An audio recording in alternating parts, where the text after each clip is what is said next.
Okay, look what I just finished. Landscape from the church in Karmøy, Haugesund, my hometown. Is the side. This is how it turned out, and I do think I did something right here. I kept it kind of very fluid, all the different tones and stuff. Kept it open. Of course, if I had way more time, I might have been able to do even more. But I think I'm going to do this in a big painting too, so I can actually just go crazy on it, like Turner, because it's a beautiful motif and it deserves to have a bigger rendition in painting, I think. Yeah. So yeah, that is actually the photo. So you've seen that in the beginning anyway. So yeah, I hope you give it a thumbs up, leave a comment. Also check out chapters in description, because I have made chapters where you can basically move around and go back and forth into your favorite chapters in the video. Of course, go to my PATRON, sign up for $1.15 or whatever, and I will teach you how to paint. There's also a painting giveaway every month, so maybe you can get a hands on one of my small paintings. Anyway, stay cool, keep painting, keep smiling, keep having fun, and I see you in the next video.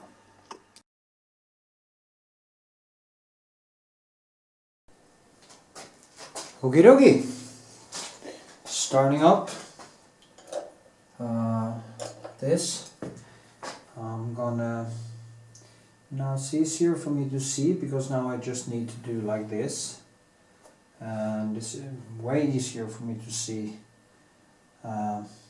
where it starts and where things are when it is like this, because I go here, can go like this, is 25 centimeters, so it's basically there, and it goes down like this, stuff happening in the background all the way through this one, boom, no, the wall is yeah, and so it's actually the same size, so I can actually do like this, and then I can do like this. No, that can't be real. See, so well, I guess they're almost the same, actually, almost.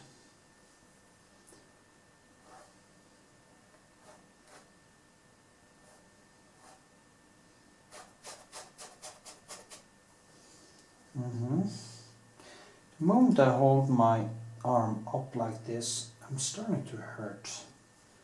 It's so annoying. Maybe I should get something to have my palette on. But you know, I play the piano when I'm painting, and it's like playing the piano with a arm that hurts. It's kind of difficult. But I just need to live with it. Okay, I'm gonna do this sketch real time. Maybe the whole bloody painting. No, that will take some hours, because as I go along, it takes longer and longer time. So it might not be a good idea. Suddenly this small thing will take many hours, and that wouldn't be. Plus, it's easier for me to concentrate when I'm not filming. That is also an aspect that most people don't know. Anyway, as you see, I'm just going right on with the color. I don't do any darkened grizel or anything. I mean, I don't understand why people do these.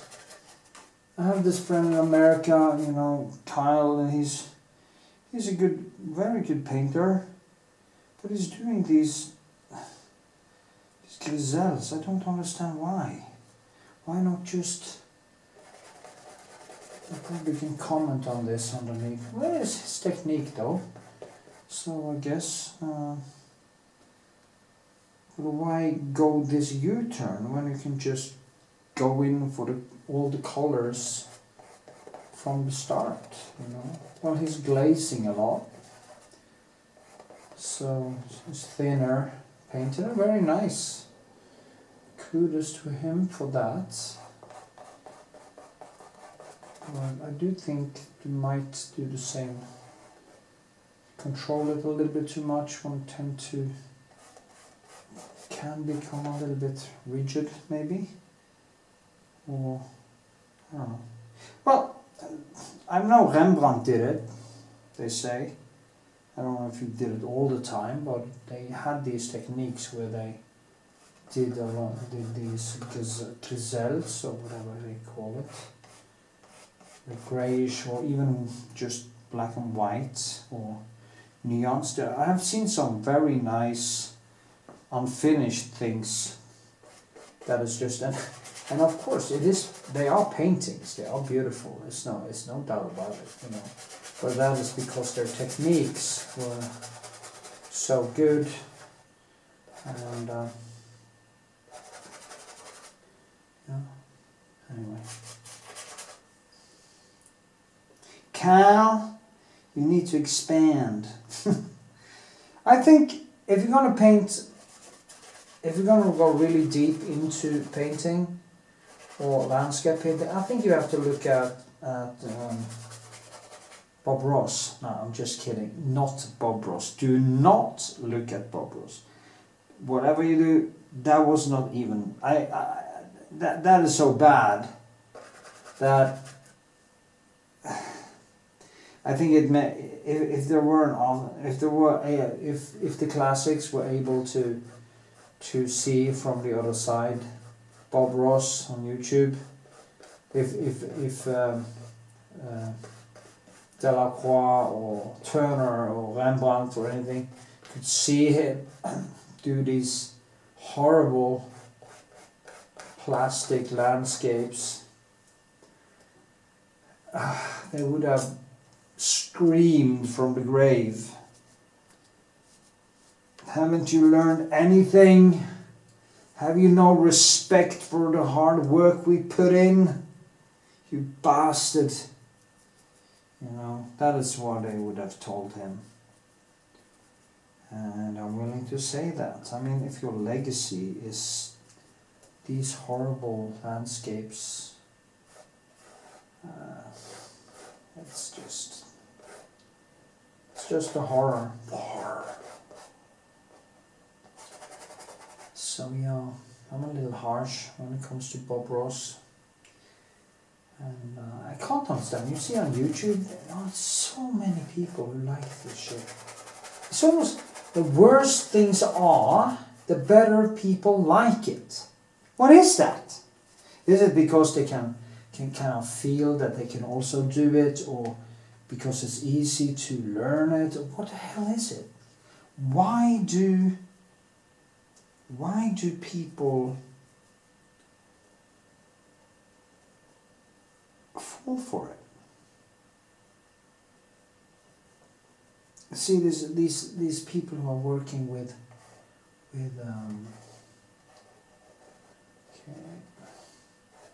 acrylics and pouring acrylic. Oh, come on! It's plastic on canvas, plastic on. So horrible.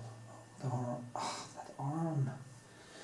I guess I have arthritis in my arm now. That would be great. That would be next thing. I have to kind of get a new shoulder. Always something.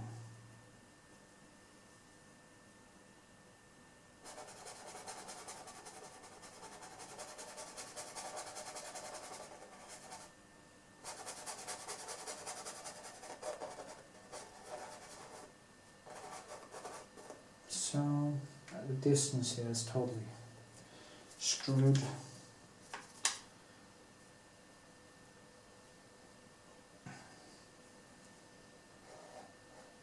It's gonna be open sketch anyway, so it doesn't really matter.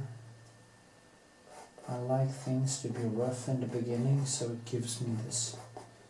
You know, the more you control it, the more static it gets, the more boring it gets. The more you overpaint it, the more mistakes you do, the more dynamic it will become. It's like nature doing mistakes. When I just roll around a piece of driftwood, all the different aspects that happens to it, all the coincidences, all the bouncing around in the sea and the elements, that is actually what can give a painting its what's called personality, or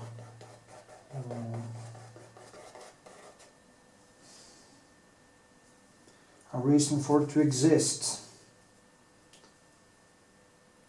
No, that was wrong. Well, that is what makes it beautiful. It is not because it's perfect, but it's kind of perfect anyway, because the structures, the mathematics of nature is building symmetry. Even in chaos you find symmetry. And there's because there are no real chaos, despite on the quantum level. So the quantum level is actually spilling over into the our physical realm, and gives every shape a little bit difference from another shape or another touch.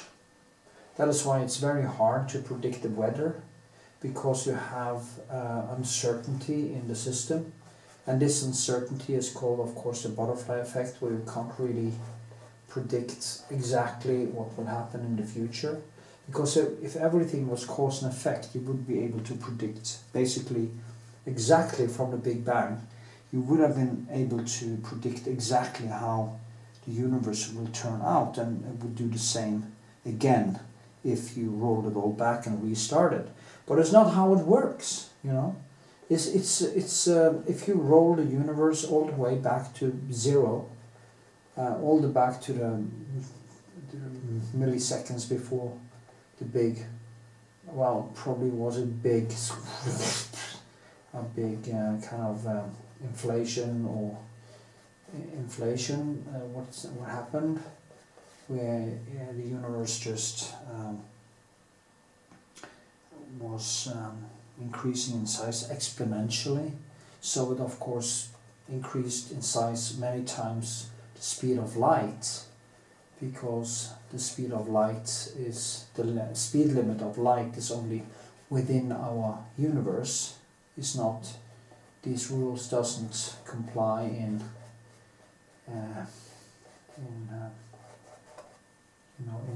the multiverse or whatever exists.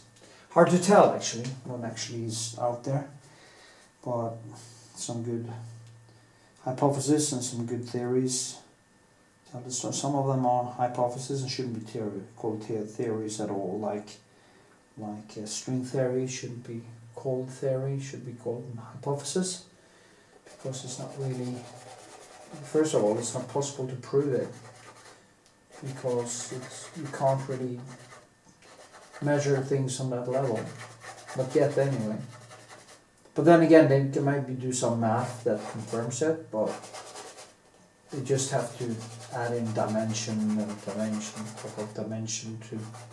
to actually get it right. So when something need to be, oh shit, 1 plus 1 didn't measure up to 2 anyway, so I have to add in something so we can actually get it to the point where we want to be. Well, this is how I understand it anyway, so don't take my word for it, go check it out yourself.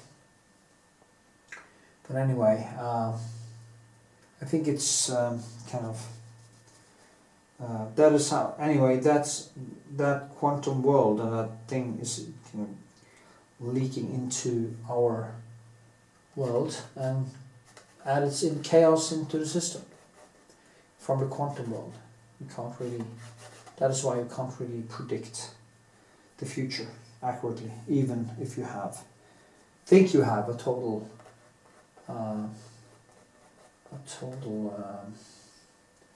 picture, which you in theory could have if you could walk back the cat, as we say, to the Big Bang. You can actually walk back every single position of every single subatomic particle, or every single atom, or every single thing that happened in the universe. In theory, you should be able to walk back the cat. And but you know, and then measure, okay, this and this will happen, and therefore this happened. But it's not how it works. There are chaos in the system, and it's this chaos when I paint. This chaos, or some sort of that chaos, is happening in this painting. When I do this painting, as I paint, I do not control every direction of my brushwork. I have an idea. I usually do like this and this. So I have an idea, and as I build more and more directions, more and more textures. But all in all, there is no single one brushwork that is so controlled that I know exactly how it's going to turn out. Now, I've seen artists who do photorealism that basically try to control everything, and they kind of do. They of course can't control everything. It would make you God, and even God doesn't control everything, since he doesn't even understand his own creation, according to the Bible anyway.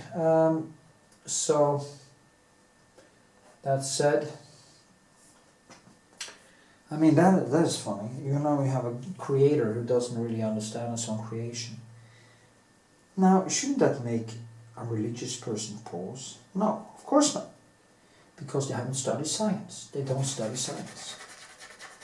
They use all the benefits from science, like mobile telephones and medicine and drive cars and all the things that actually disproves the Bible, They use it, but they kind of take it for granted. It's a gift from God. No, it isn't.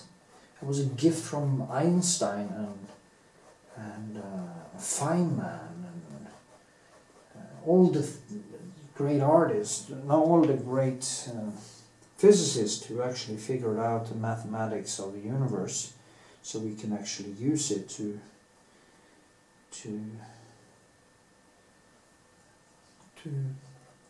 communication over the internet and mobile telephones and medicines and all. Without Madame Curie, there wouldn't be much. Well, you probably have figured it out by now, but there wouldn't have been X-rays and stuff like that. Probably wouldn't be an atom bomb either, but that's another part of it.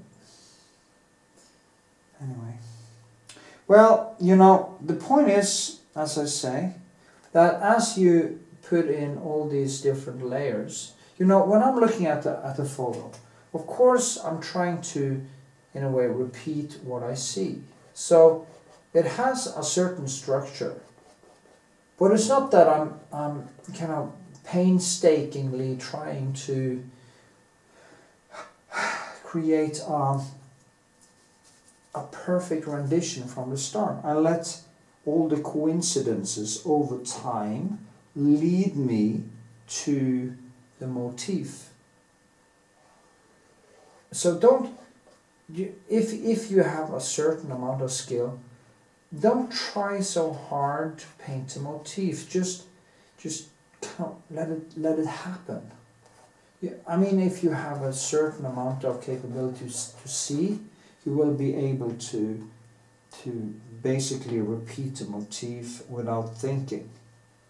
And that's, of course, is the problem if you don't have been painting for a few years and you don't have the foresight or that capability evolved. It will be, of course, harder because you will be way more prone to concentrate on the motif. So then the paint. It's totally automatic when I do it this way or that way. I just see, okay, this goes like this, so I do like that, and I see, you know, there's light behind there, which means I might do another type of brushwork. As I go along, I will probably do, maybe I do this way to then differentiate it from this, and yeah, that's basically what happens. And here the foreground.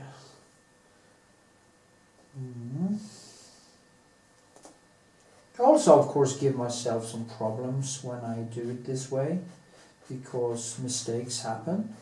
As I say also, the mistakes are a part of the process and part of the coincidences that gives the whole thing some kind of life after a while. So now you know.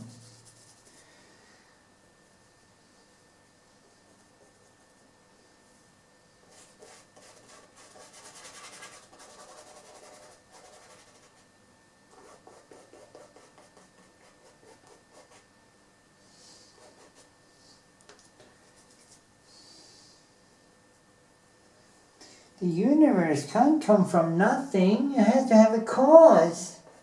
Yeah, but it doesn't have to have a creator. The thing is that the universe just is. Existence exists for no reason. Don't have to be a reason. We demand a reason, we want a reason, because we can't understand it, so we want a reason. But the universe doesn't need a reason. The universe doesn't even know it exists, probably. And so there's some cosmic consciousness embedded in quantum physics or the multiverse, and of course I can't disprove that. But I mean, it is needed. It is needed for existence to exist. And for heaven's sake, if I wasn't here, if I wasn't born, I wouldn't know the universe existed. It wouldn't be here. I wouldn't stay here and paint this insignificant painting.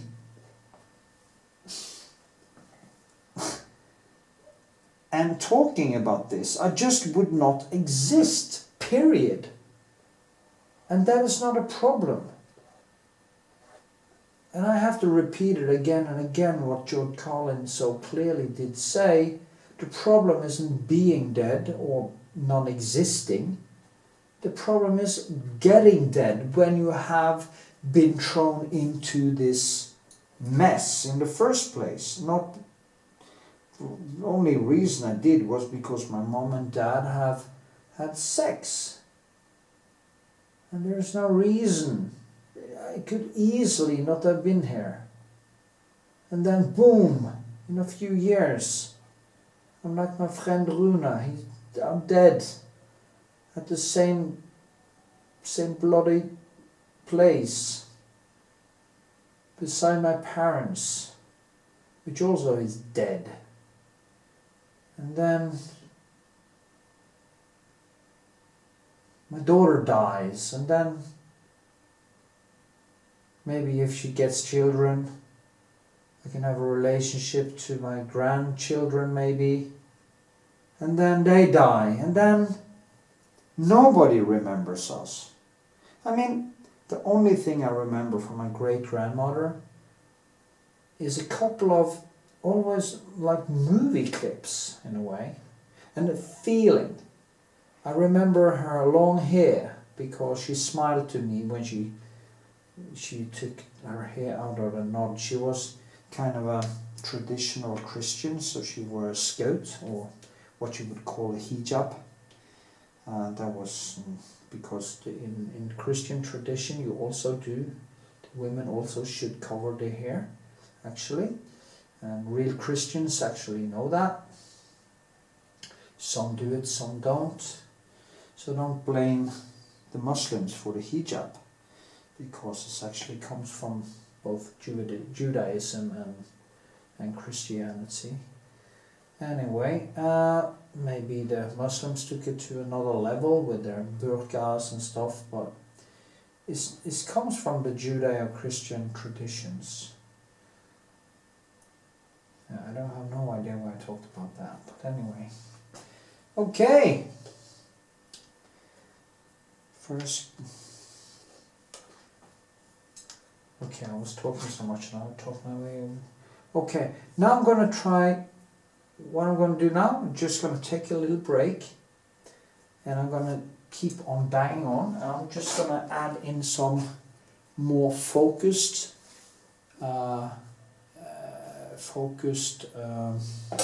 brushwork, and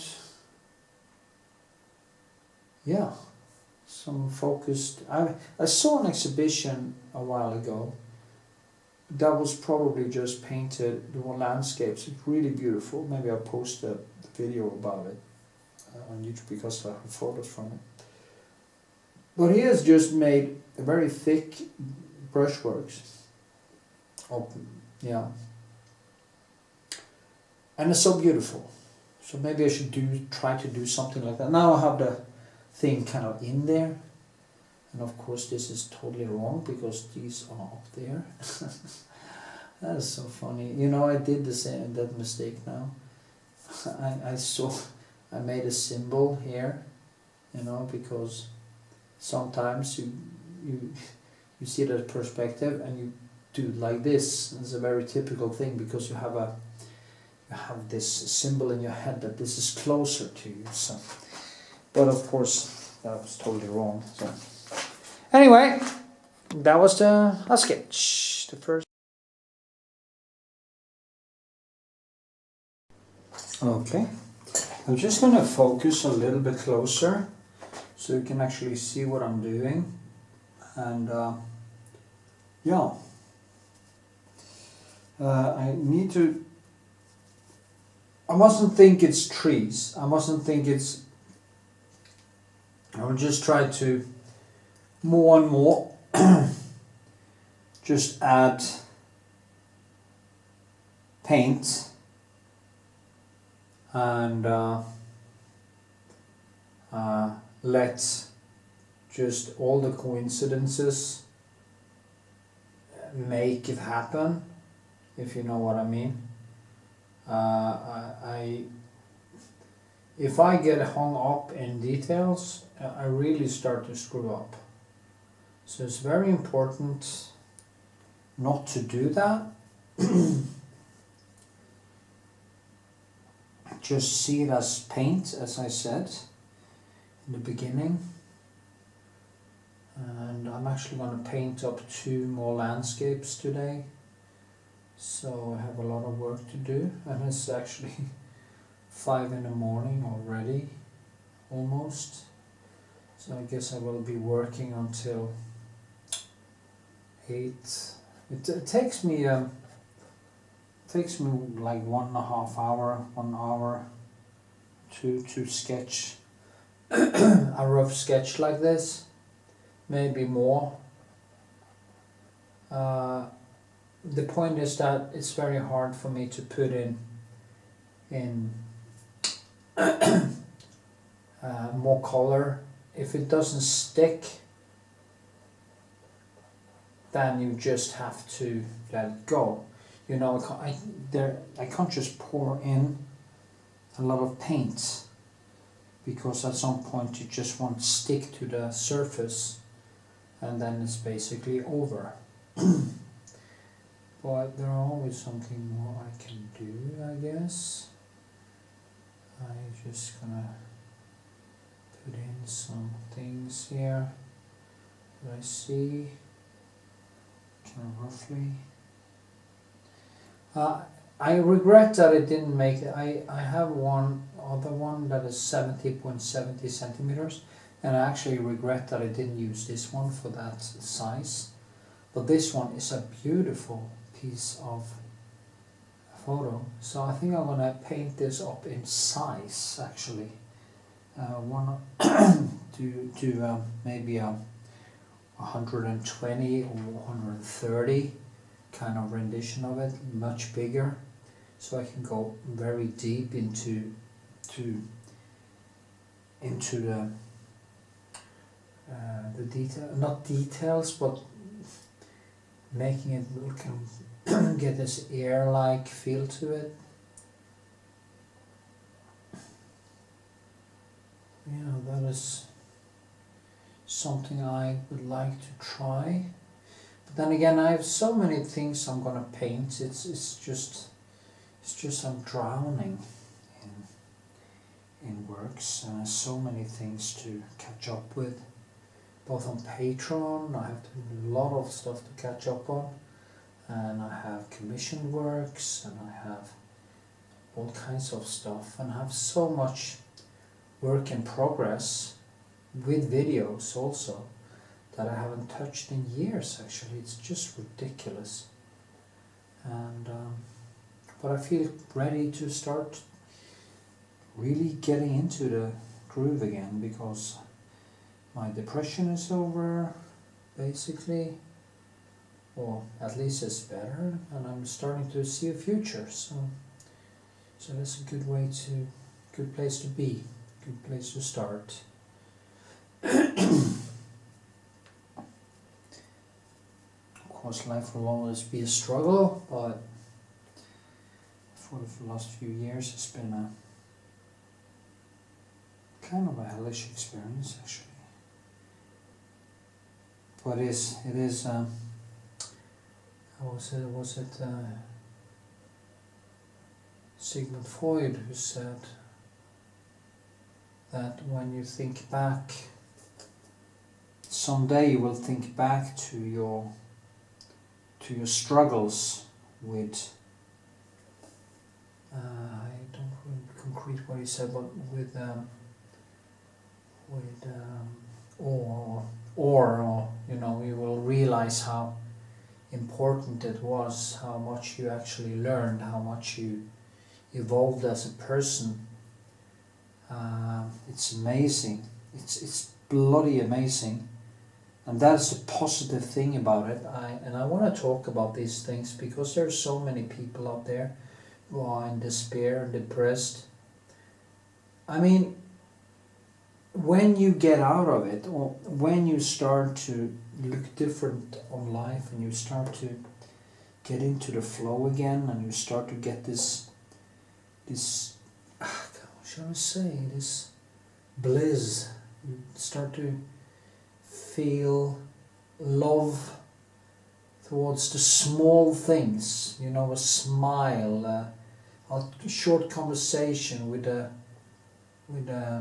person that is in the store and checking out your groceries, or somebody you just meet on the street, just coincidence, you know, conversations, a cup of coffee, smile from a nice girl, whatever, or you know, whatever. You find something or you do something, it becomes so beautiful when you don't also, when you do these things, you actually learn to appreciate less. Because when you're depressed, you really don't have anything. You can't drink, you can't party, because it will backlash. You can't do all the things you used to do in the same way. And in the end, what I did was to find Stoicism and Jordan Peterson, and I need to paint a painting of him, because there are things with him that are strange, like his use of religion, which in his talks and stuff, I think there's better sources to point to than, I mean, Exodus or something like Genesis to explain human interaction. because the stories are so horrible, but the way he's using it is also constructive in many ways. So I have differences with him, but in general, the way he thinks and the way Marcus Aurelius and Seneca and all these people thinks, they tell you, it's over 2,000 years ago they lived, and they tell you to focus on this. Focus on the small things. Find pleasure in the calm. You don't need the big parties anymore. Well, it's fun with a party, it's not what I'd say, but I don't need these grandiose bullshit. You know? I just need peace. Beautiful peace. The serene peace of mind that I find when I do these paintings. Yeah, that is basically the only thing I need right now anyway. That's what I feel. And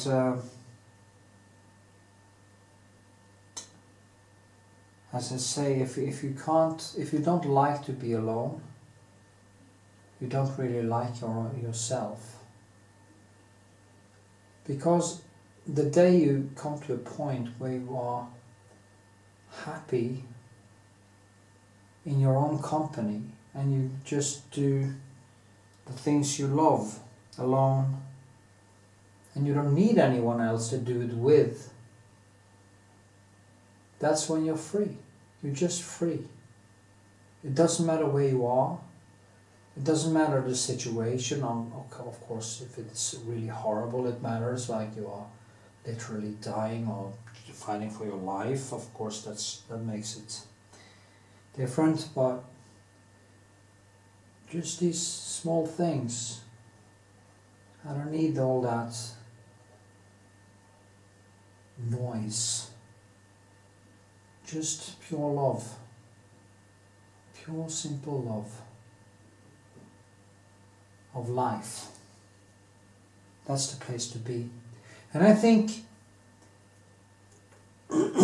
like the Stoics, if you can go through life and actually love life, I think as the Stoics say, you will be ready to die any day, because it won't really matter. You have lived your life. Every day you have actually engaged with yourself on a beautiful level. And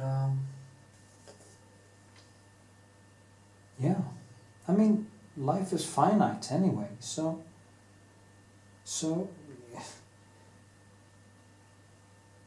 if I didn't wake up tomorrow, I wouldn't know.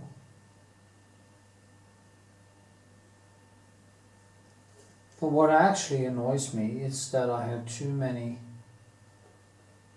things that I haven't finished. So I don't want to leave the world with all this unfinished business. So I will start to clean up my shit, finish paintings, writing a couple of books that I have in my head, and clean my room, throw away stuff I don't need that I never use, start throwing away stuff. I mean, I'm gonna start emptying my studio for everything I will never use. And that will be a very good way to start, because I'm a hoarding man. I hoard like crazy. That is in my genome. I'm a warrior, I'm a hunter, you know, I hunt. So I keep finding a lot of shit that I think, oh, I can sell it, you know. And I don't, I just keep on piling up. So I'm just gonna start cleaning out unfinished paintings, you know, just finish it so it's actually finished. So if I should die, it would be easy for my daughter and my parents or whoever is alive. Hopefully I live long enough to bury my parents, because I don't want them to bury me. But clean up my act. So if I should, for some reason, my heart should just stop, it will be easy for my daughter to clean it up and to take care of what she wants. She has promised to take care of my diaries and stuff and not throw it away. And of course my paintings, she can sell most of them. What she don't want to sell, she can just keep for herself. And then she also already have a couple of paintings on me on her wall. And that is great. I love her very, very much. And I'm gonna paint this Christmas. I'm gonna paint a portrait of her, so she can, because, and maybe her dog. I don't think I'm gonna be able to do both, but that is what I hope for. So cleaning up my room, finishing my projects, and making myself ready to die. I know this sounds gloomy, and some people don't understand what I'm saying. But we should, as they say in Stoicism, live as if it was the last day. You should finish every day as if it was your last. Actually, if you can see now, I don't know if you can see it, but this is actually becoming a little bit like I wanted it to be. I'm kind of starting to add in the brushwork that I wanted, and then I can keep on building on that. I think I'm gonna avoid letting it actually dry, really dry, like deep dry, and just paint on top of it. Same thing, you just add and add and add. And yeah. Anyway, I'm sorry for ranting about life and death and everything, but I think it's so important. It is basically, I mean, as a painter, as an artist, I think it's more important actually, if you're gonna evolve as a painter, you have to evolve as a human being. And to evolve as a human being, I'm pretty sure you have to basically be a realist. You have to, yeah, I think you have some sort of realistic outlook on the world. Or if not, you will, in my view, and this is of course my view, get stuck. Now I need to move these things around. Yeah, this one is all the way underneath here, and yeah, so that doesn't matter. That is things that I just move very easily. So, but now, as you can see, I can't really put in more.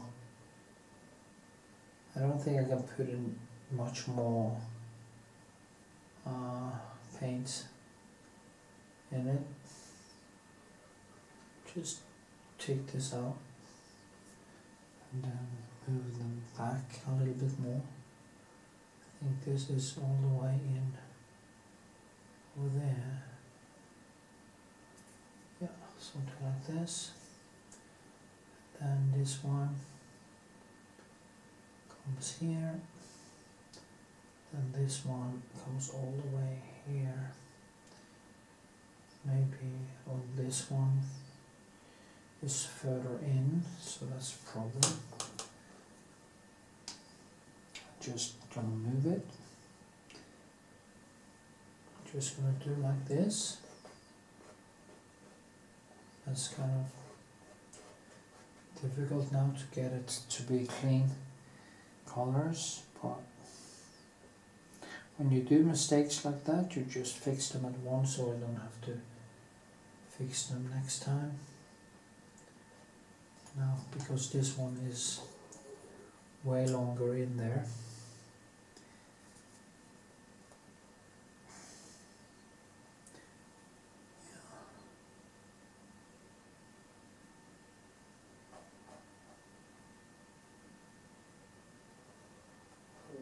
yeah, we almost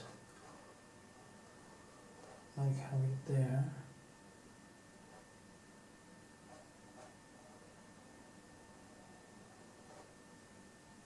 Yeah, we have this.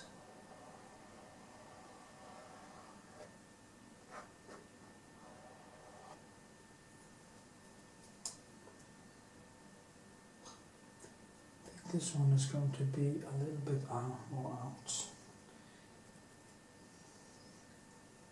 Like here.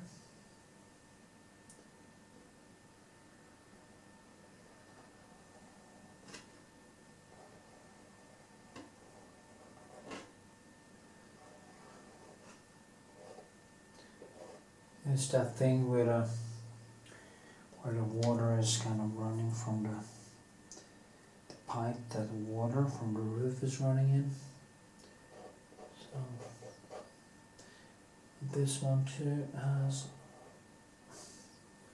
yeah, I can do that.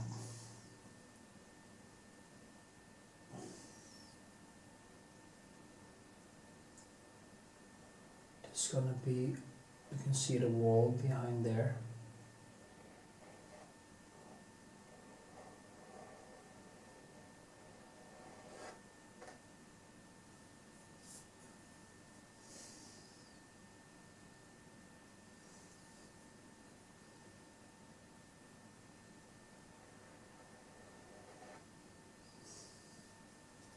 Like that. Like that, yeah. And all this. As you can see, it's very difficult to add more color now.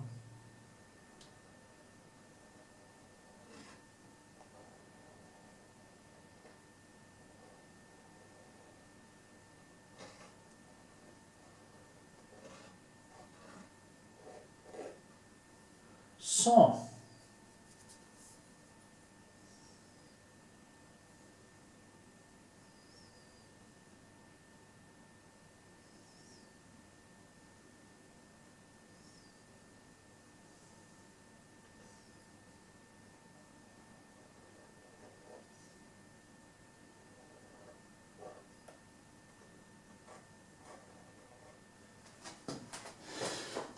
okay, I'm just gonna add a little bit more light in that wall. And then I'm gonna switch and do another sketch. Because this is now matted. It's full. I can't get any more, basically any more paint into it, I think. And I will just add this color here with some white.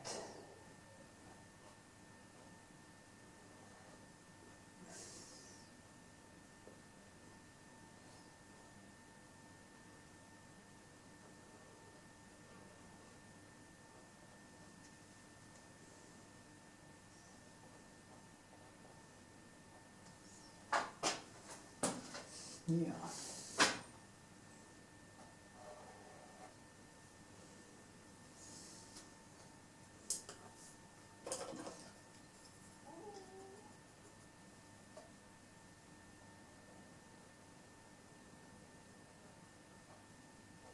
So, I think that's nice. That should do for now. Of course, I always see something more I can do. That is probably true. But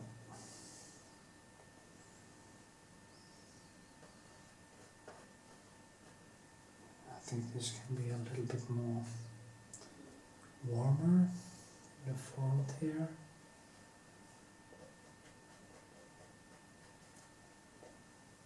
With some bright lights on top. As I say, it's many layers we're talking about here, so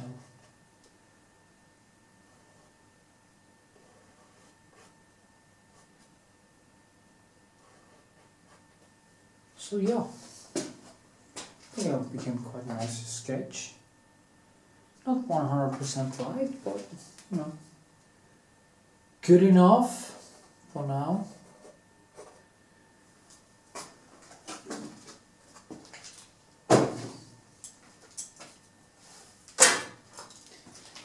Okie dokie dokie.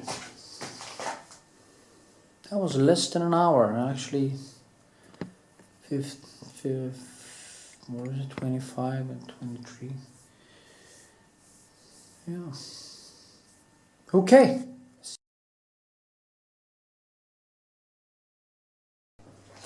Okay. Then we have another layer here.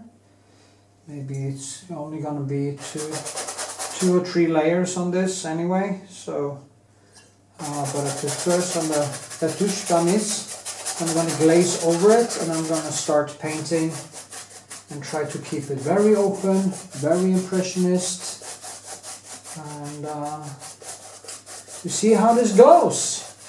It'll be interesting.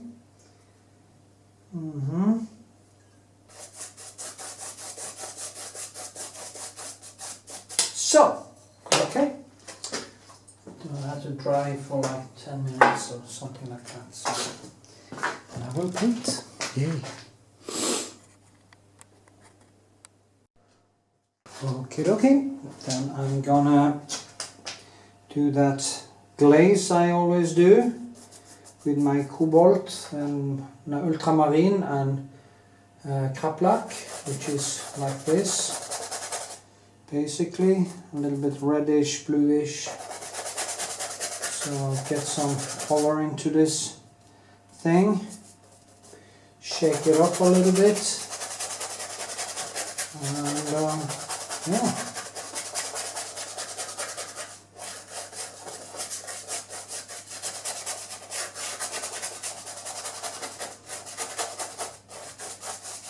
Like this.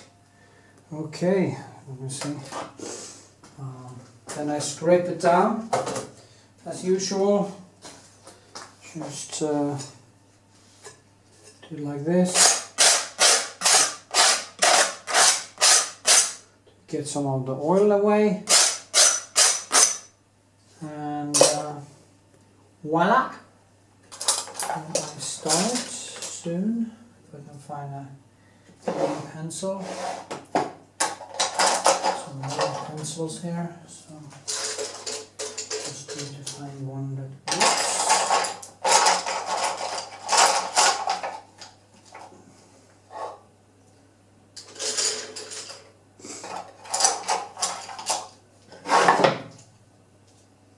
Need a smaller one, or maybe a round one.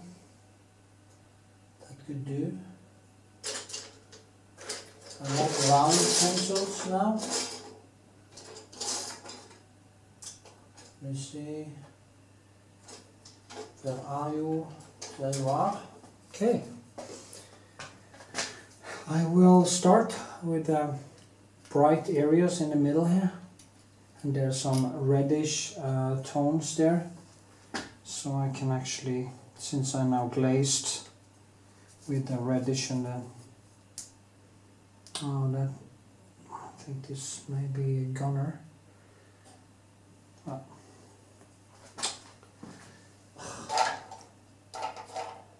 don't take care of my brushes, that's a problem. I need to start getting better at that. Okay, this is better. Okay, start with a flat one then. Yeah. Try to get the reds in.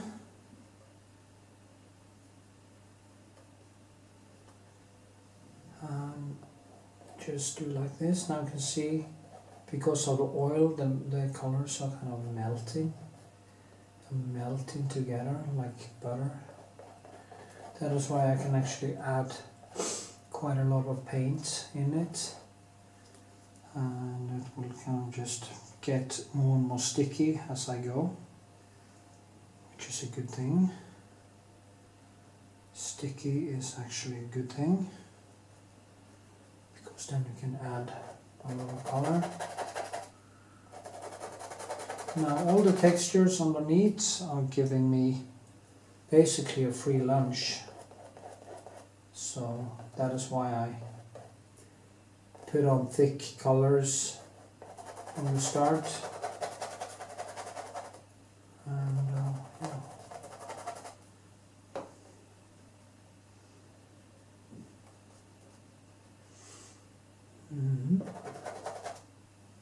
yeah. Also some green.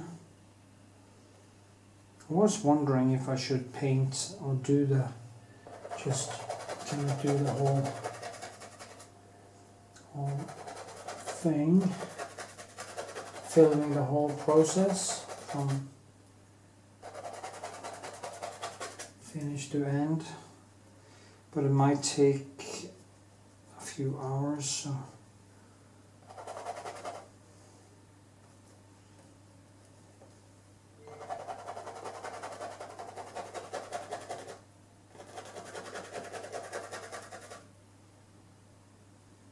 See now.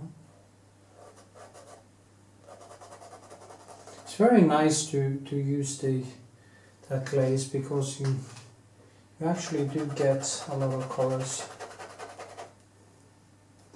You get this baseline color into the thing, and then you can add more or less of these colors to enhance the red or enhance the blue or make it green or whatever.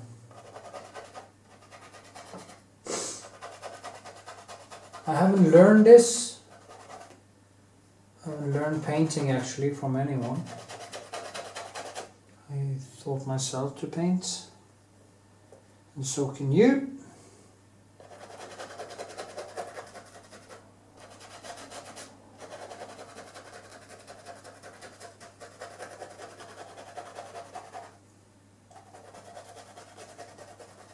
Just going to even it out.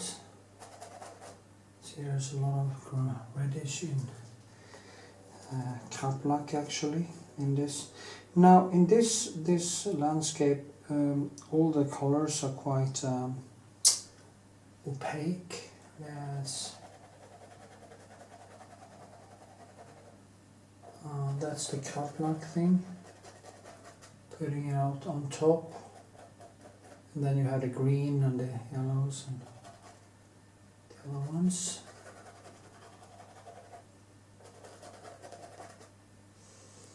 I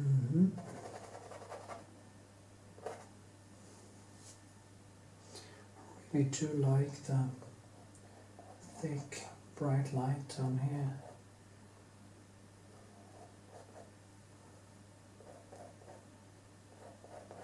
Why is my arm hurting again? I think I need to use that thing.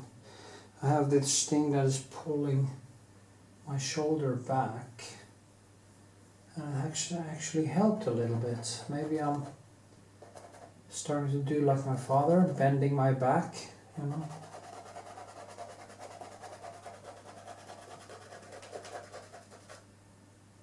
Also, I have been painting for a few hours now, so it might be when I'm statically holding the palette, I get kind of reactions from that.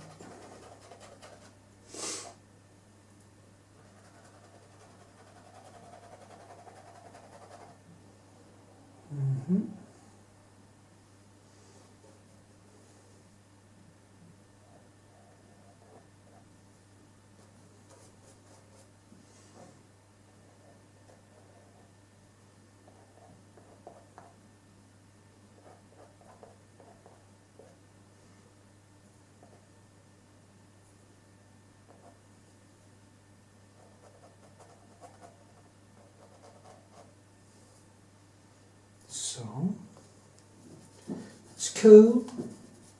I like the textures here. I built it in a good way. So, yeah. I'm gonna dissolve these trees too and try to get into the in between the branches and kind of make them a little bit more natural. I'm going to start over here. Then I will add in some of the graves and stuff. So it's really bright light over here. And here, there's a grave. Very nice light. Sunlight is lovely. I love that morning. Intense morning, or evening actually, evening or morning. Morning has this coldness to it also. It's a stranger kind of light.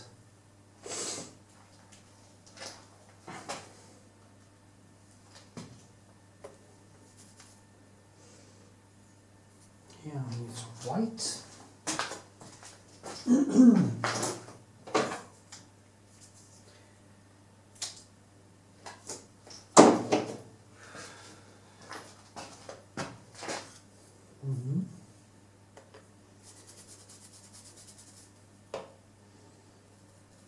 Luftperspektiv.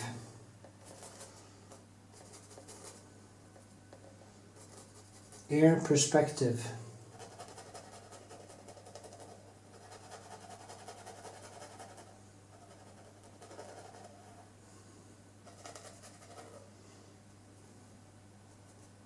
Just have to be this one. I do think I'm gonna paint this one big because it has so much potential. And I would love to do that.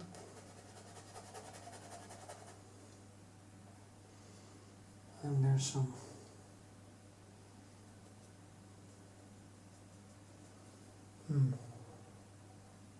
it's nice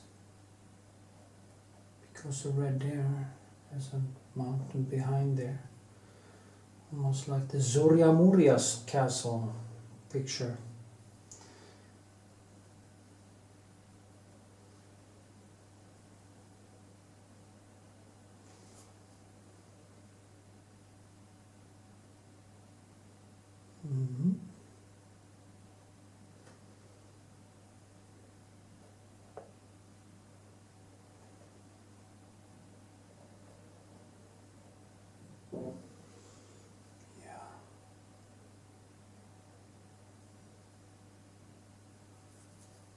There's a lot.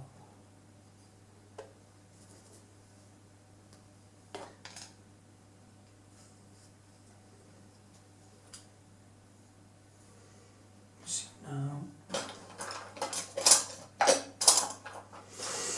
I have to clean up my brushes. I have to figure out what brushes I have because I have a whole bunch of. I buy these sets, and usually the ones I use the most is of course the smallest pencils, because the bigger ones I use when I sketch, and they are easiest to use up, so I keep buying these sets and I'm just getting more and more brushes. I think I need to paint some huge, I'm going to paint some huge impressionist paintings, or some really big paintings where I've just burned through all the brushes that I have laying around. I also have a lot of big paintings that I haven't finished, so I'm actually going to start living now as if I am dead in a year. So I'm going to start with finishing old unfinished business and kind of get on top. Finishing stuff will have a very good effect on my psyche and on my self-esteem, because when you never finish things and just keep piling up, you start actually, well, that has happened to me, you actually start doubting that you are able, and that is not a good place to be. So yeah, finish the artwork. It's so important.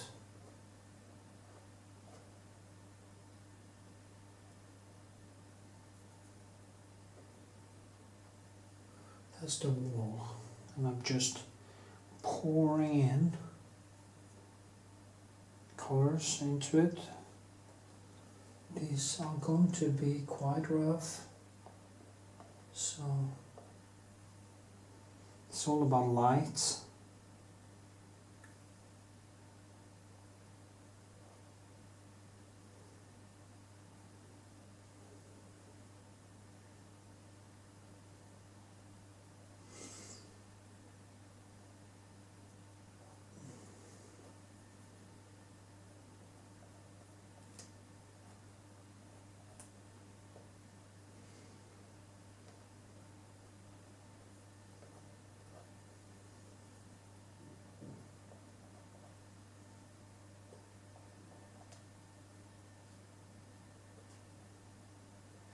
Yeah.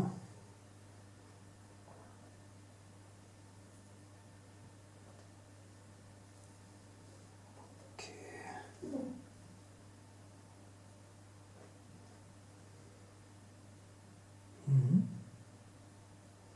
It is quite fun, actually,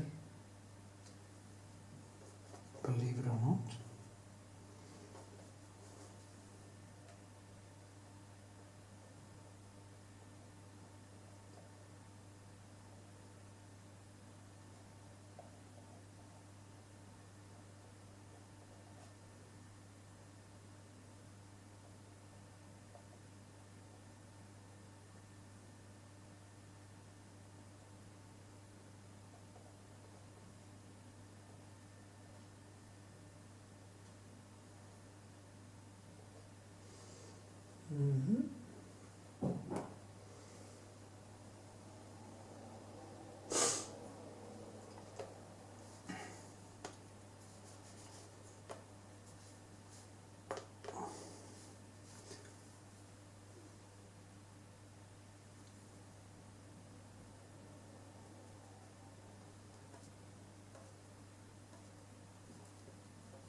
Just mixing these colors into one another.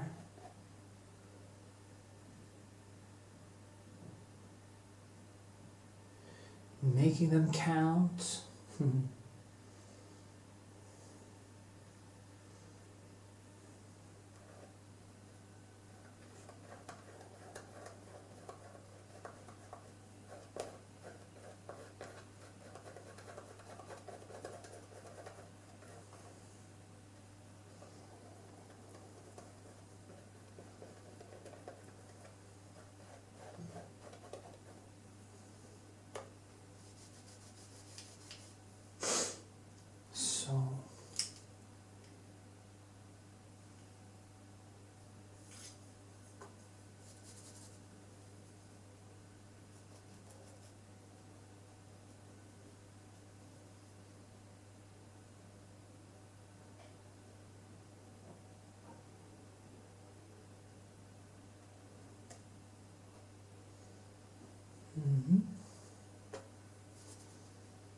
It's a door, which isn't a door anymore for some reason.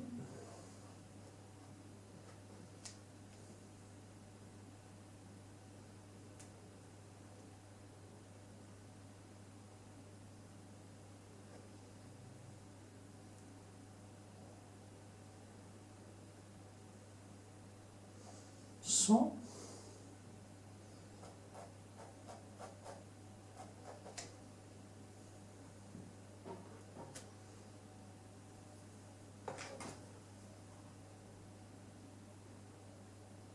See now.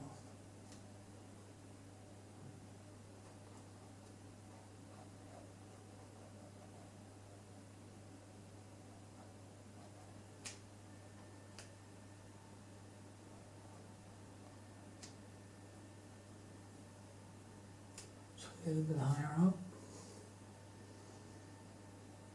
It has to be right. I have to kind of hit the right spots and stuff. There's no doubt about that.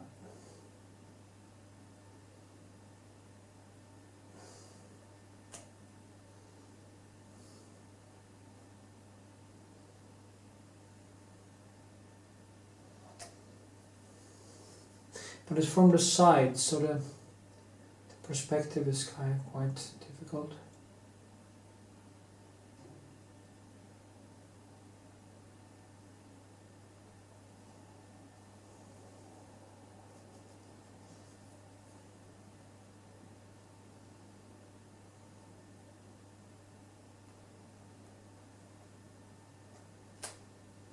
And this one is all the way in there. Longer in. I have no idea how to. Maybe I have. Yeah. Yes, I have done that. Done a small mistake here. Need to do like this about.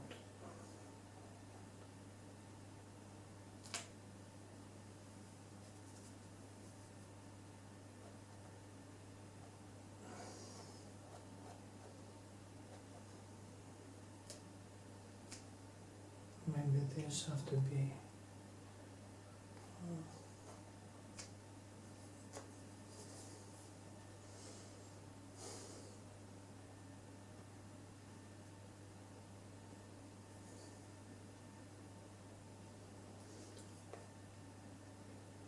a little bit thinner.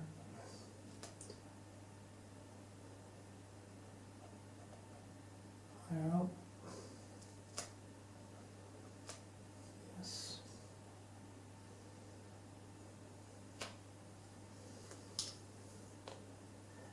And I need a very thin pencil.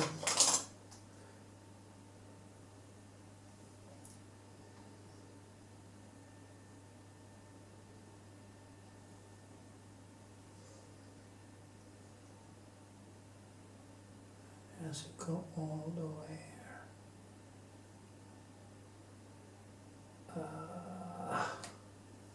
Something like that.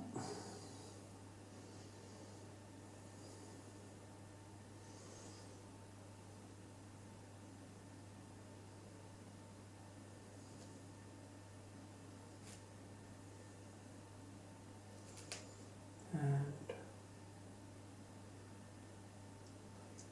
this.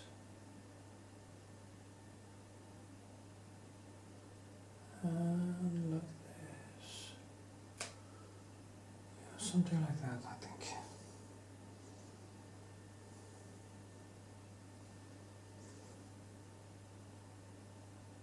Okay. Yeah, figure it out. I'll figure it out, my friend.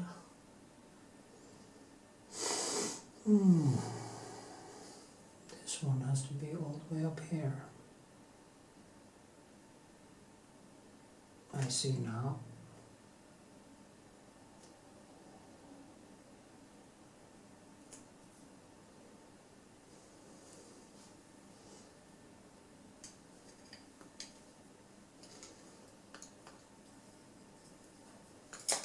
And then,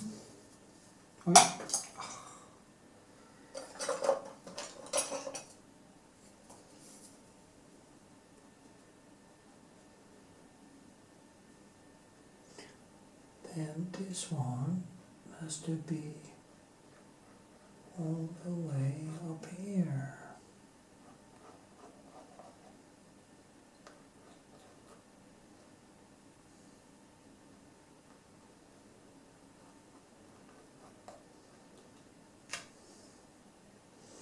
That's better, my friend. Way better.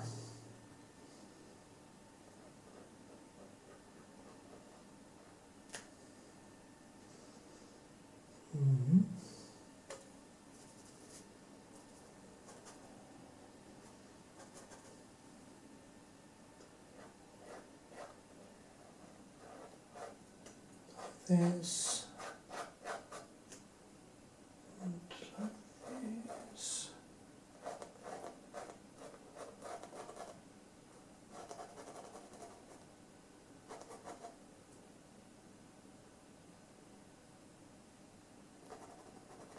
This one has to be smaller. Yeah. That's how we move things around. Well, my arm needs a break, so let's see what happens.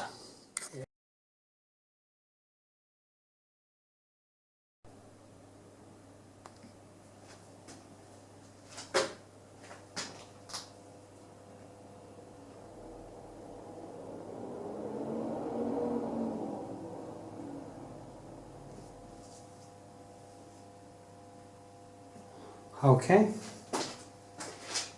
Just gonna continue.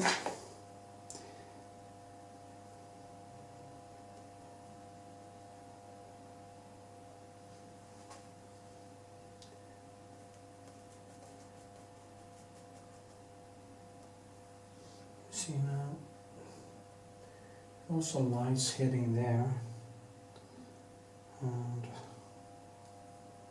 a little more muffled, I think.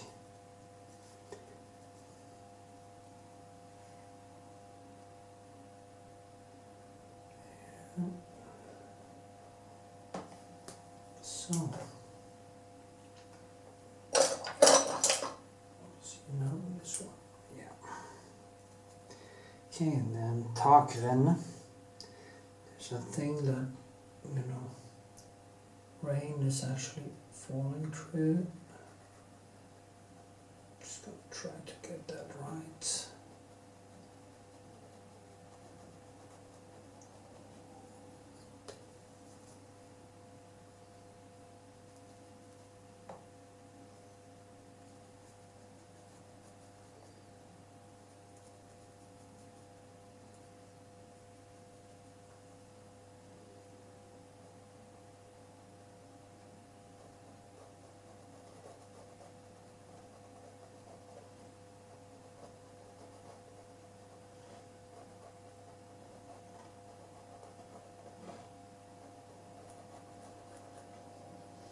Okay, and it's coming right out like this.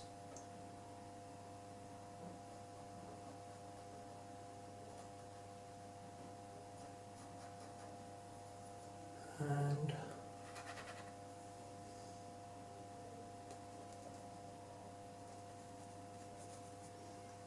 what kind of noise is that?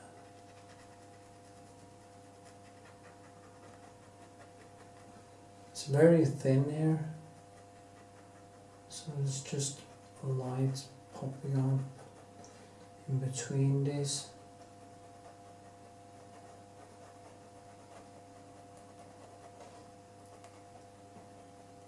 Give some precision. Precision.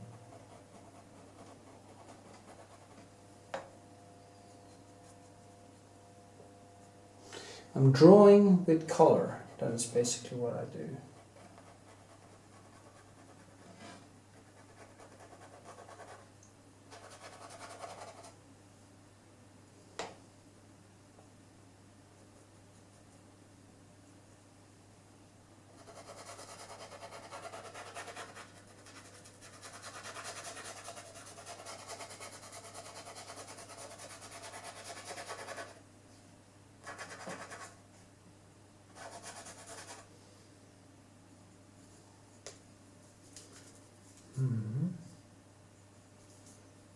shadow goes higher on the wall there. All the way up like this.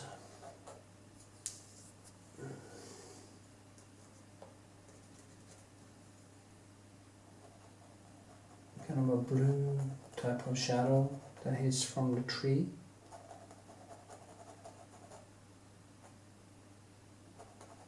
It's quite nice actually.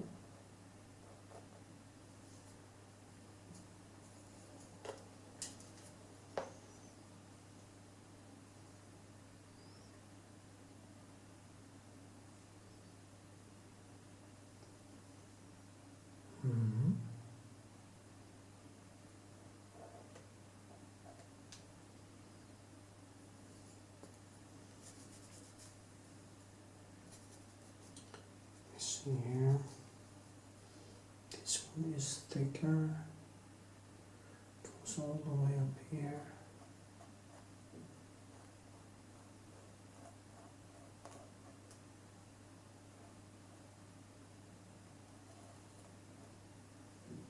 That side.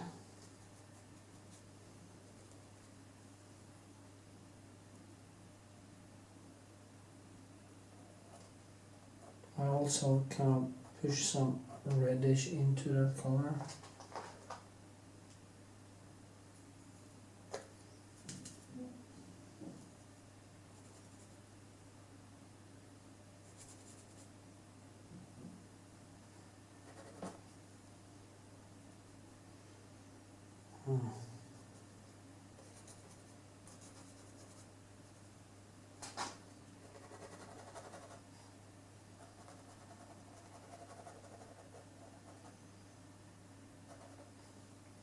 White sand, red light, morning light, blue light.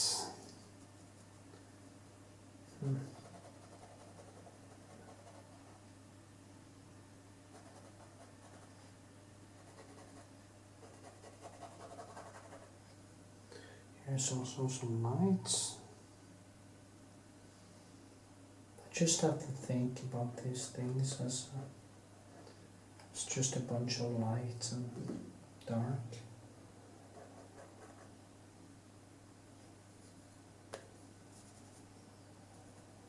Try not to think about it as it being something concrete.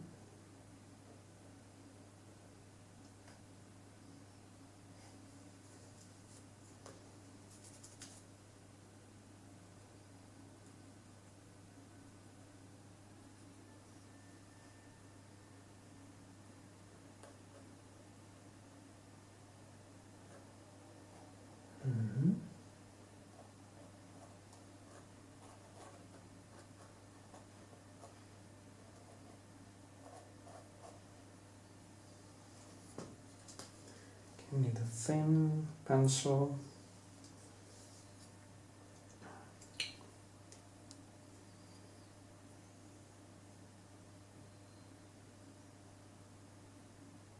This is too loose. I need something more substance. I have a new one here. Maybe a new round one. Maybe that will do.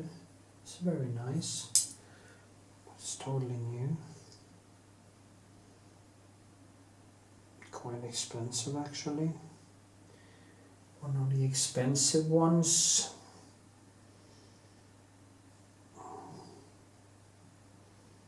You pay a lot for a shaft when they come like polished like this. So it's not really necessary.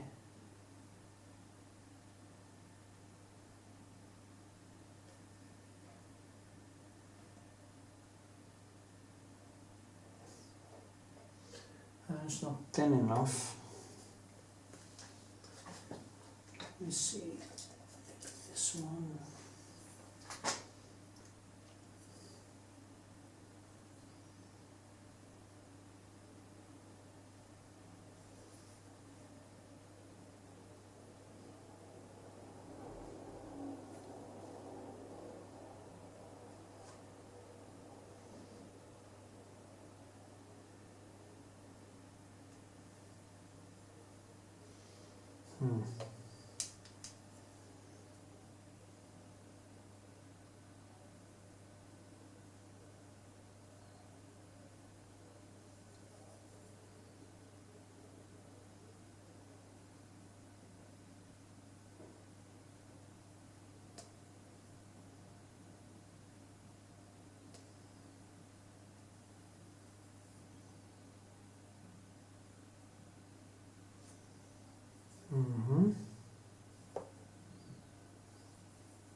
Yeah, I'm really concentrating now.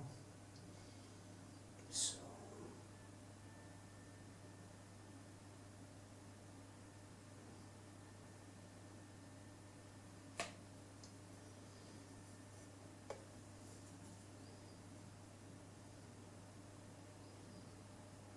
I kind of forget that you are there.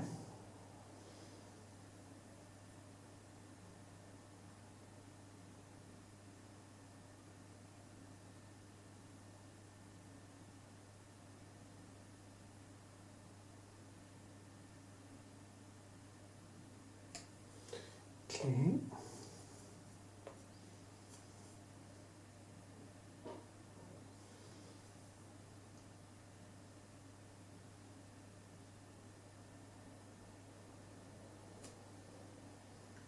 To get on a little bit higher. There. And this one like this.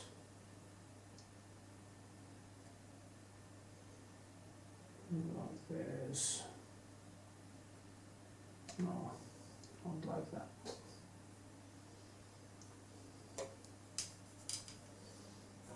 I'm gonna hang up in detail now.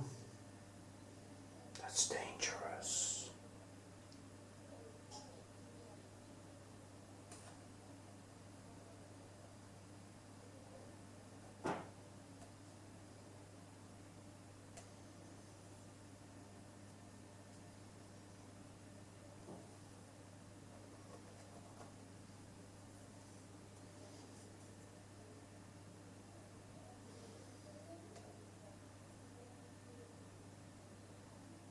No, I can't film the full process because it will take way too much time. I see it now that it will actually take a few hours to do this.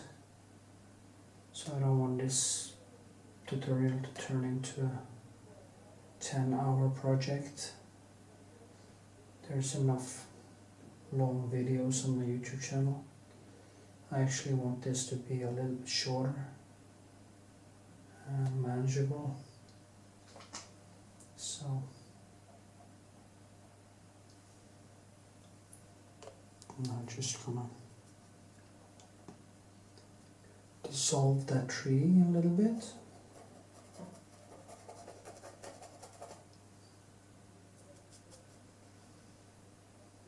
That is kind of green and this is reddish. It's clearly more, it's kind of in the air, it's kind of air. There's some light coming in there, so it kind of blurs out the whole thing. But this side is more greenish type of thing. And do it like this, kind of blur it out. And then add in some more substance after that.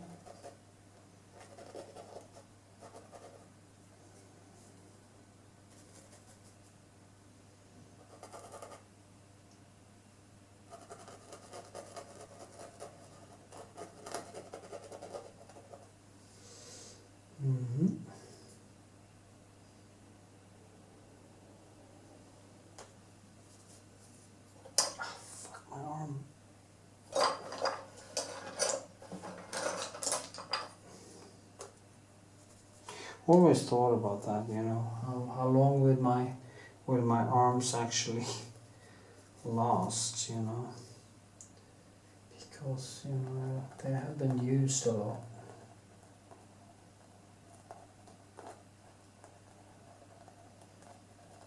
Just have to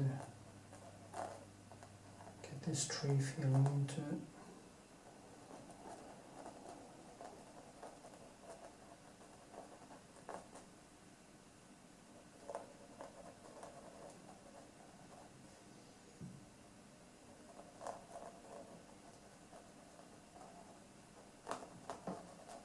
I'm gonna put in stuff in between there too, and shake it up and get it to come alive a little bit.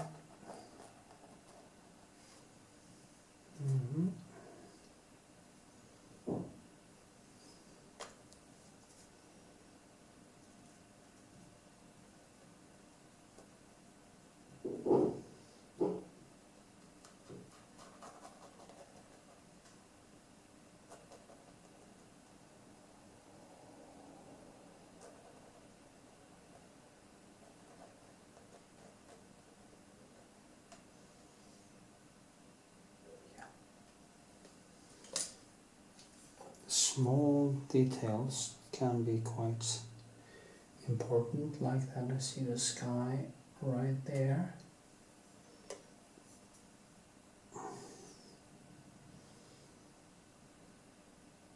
So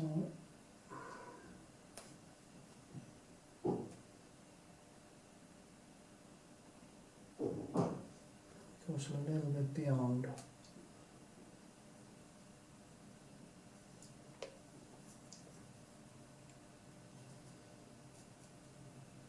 It is when you get into these nitty-gritty details, actually things start to take time. You know, the first sketch is done in a heartbeat, but as you progress into more detail, it takes just longer and longer time to do it. There's not really any detail here, but it's enough to make you spend some time on it.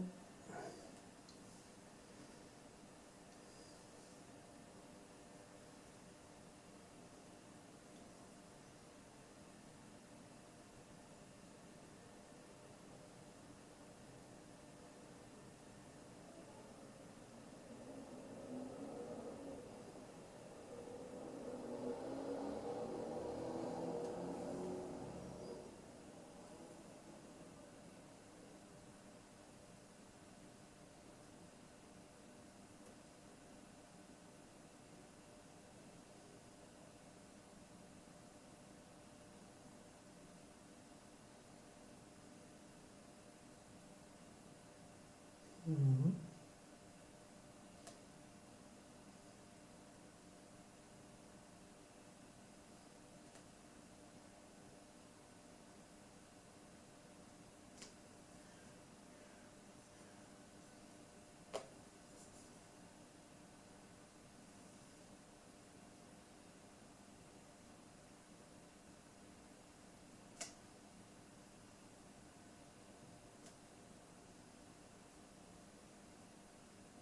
Yeah, just keep on banging on it. So actually waiting for the guy that's going to pick up a painting and send it to my home Iceland. So I don't know when it's going to arrive, so I'm just going to keep on painting until it does. So I have no idea if it's going to be 1 hour or 3 or 5 or whatever. I guess I'll find out.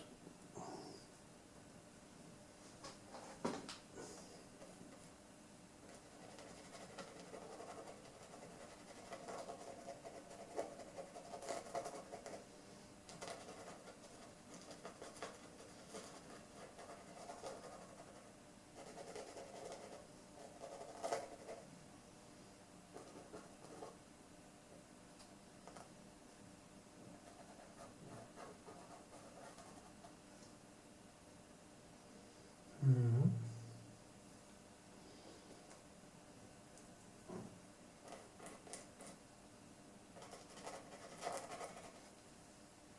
Yeah, just gonna turn it off and keep working.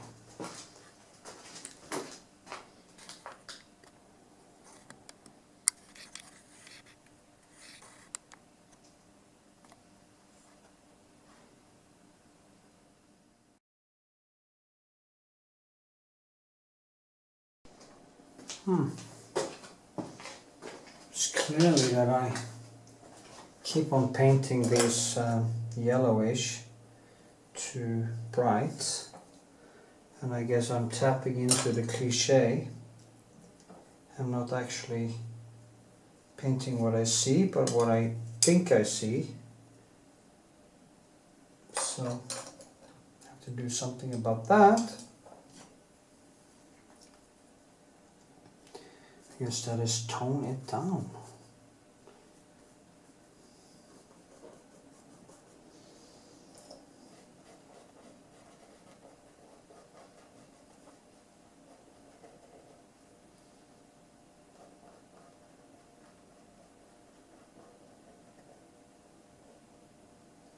the light behind there is basically the strongest.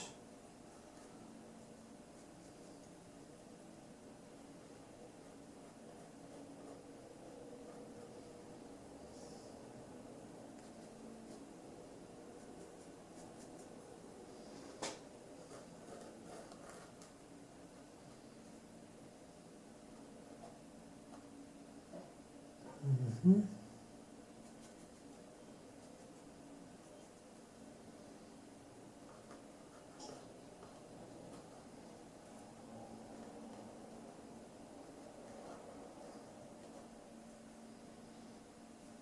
It's better, I think.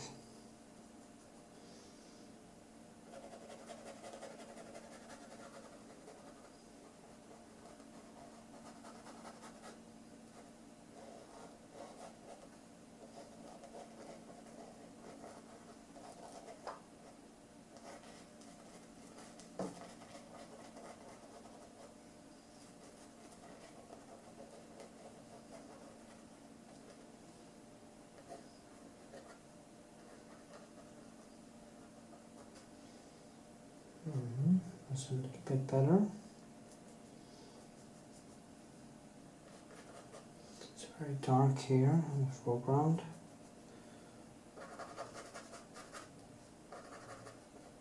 Just totally dissolved.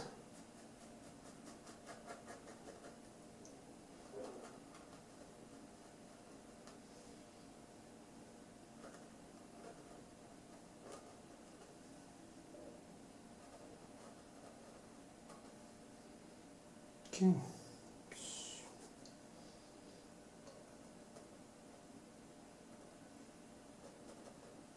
Tone it down.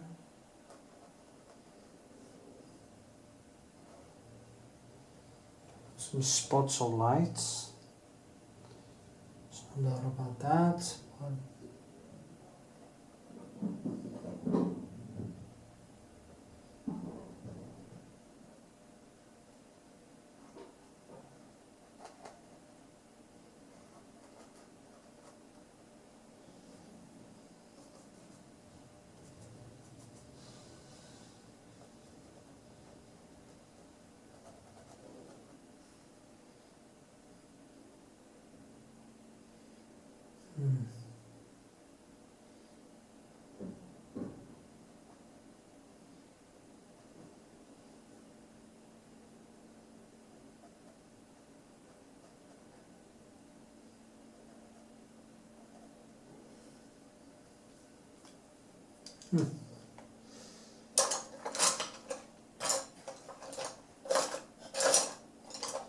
really need to clean up my act when it comes to my pencils.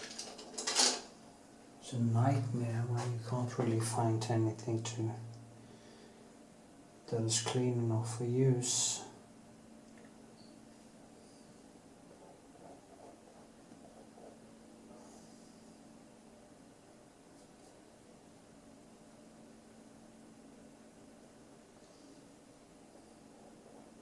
It's like old clothes. You should just, when you know you're not using it, you haven't used it in many years, just throw it away. Or if it's, you can actually use it to some, put it to some use, give it away.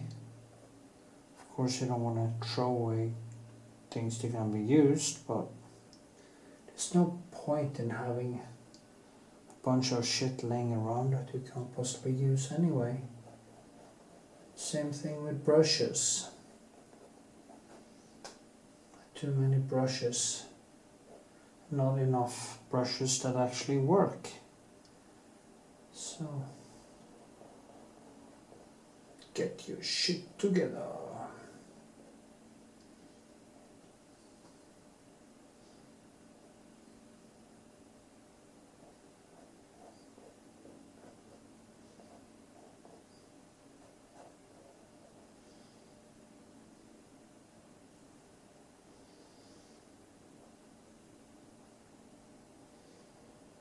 Mm-hmm.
Suddenly I start to see a little bit more.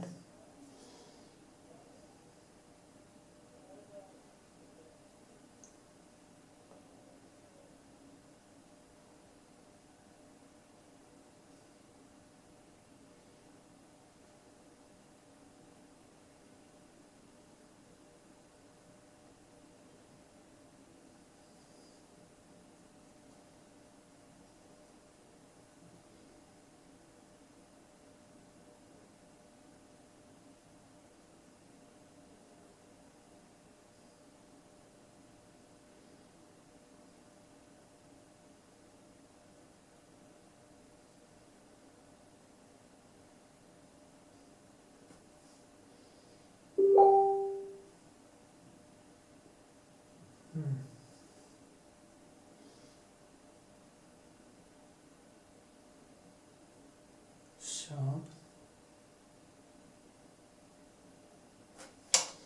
well, maybe I should just let it dry now for a few hours and then add just a little bit more.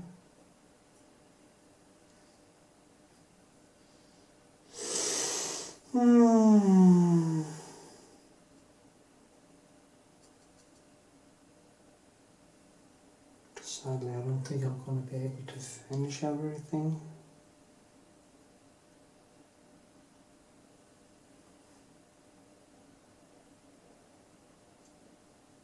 That's not good.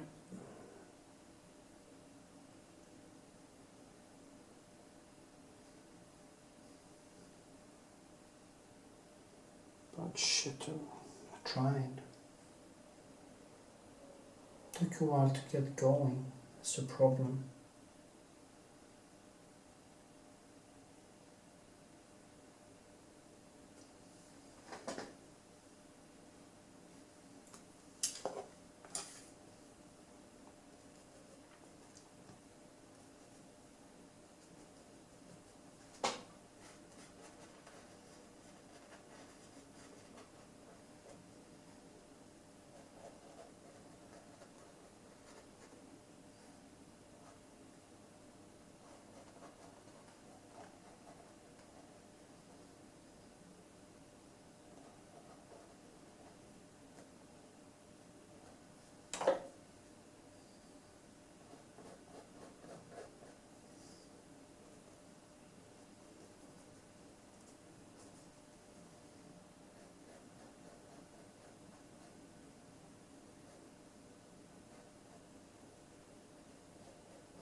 Well, good for now. Well, that was better. I just need to do some. It's kind of, why is that foreground there so much more warmer?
Yeah.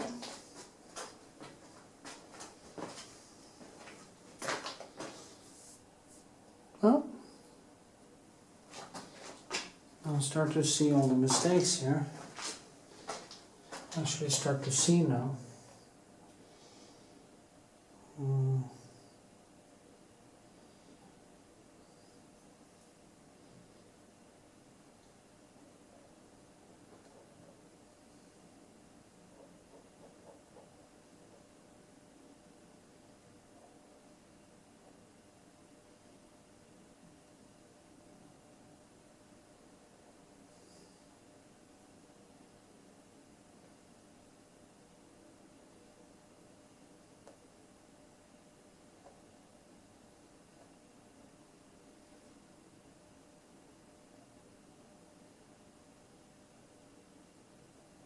Yeah.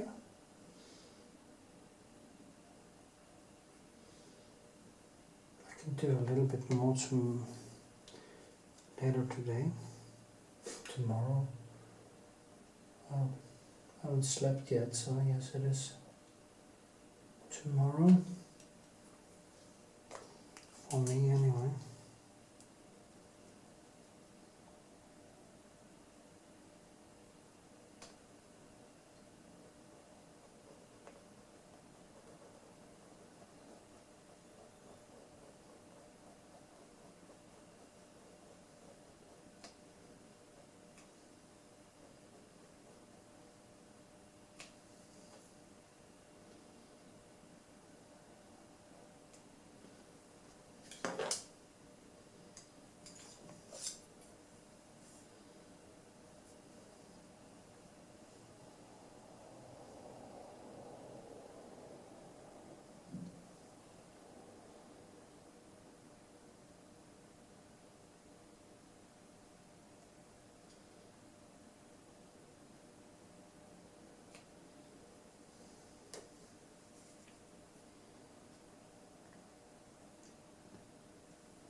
Shit. This took way more time than I thought.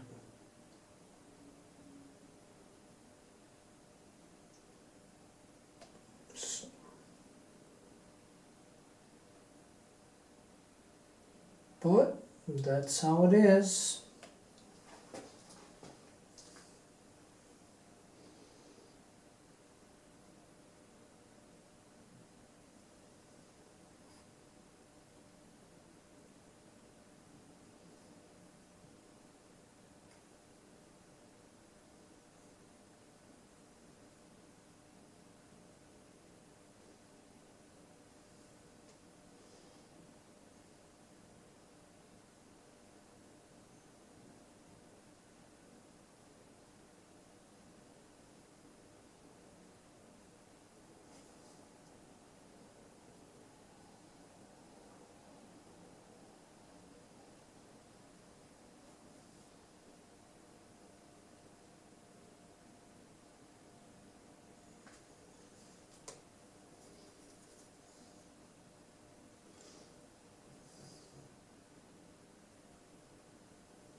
Okay.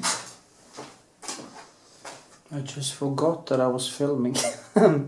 Probably a good thing, so I did shut up.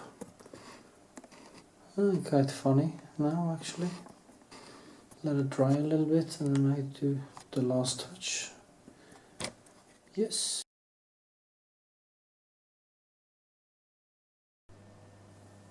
Okay, I'm gonna do the last layer. It's dried a little bit, but now I will focus more on the painting. So I will go a little bit closer here. Maybe, yeah, keep it in the middle. Something like this. So you can see better what I'm doing. Yeah, that's what I'm going to do. Okay, I'm gonna kind of give it a last touch up. It has a lot of potential. I need to pick some of my best landscapes and just make a landscape series.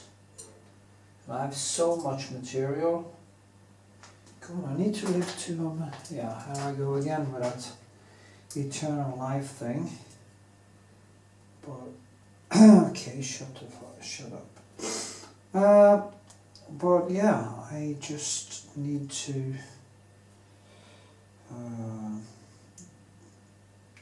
it's like, it's funny how I just think into the future and I think about the things I want to see done.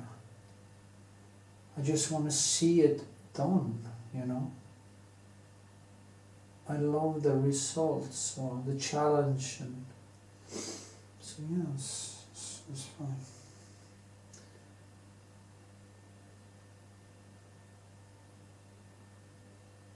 The pleasure of doing something constructive is immense. It has this, yeah. Anyway, as you can see, I'm just gonna add in some more warmth and stuff.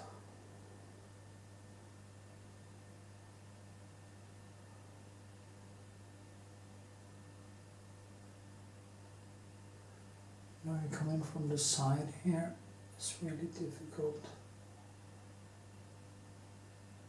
to place this right.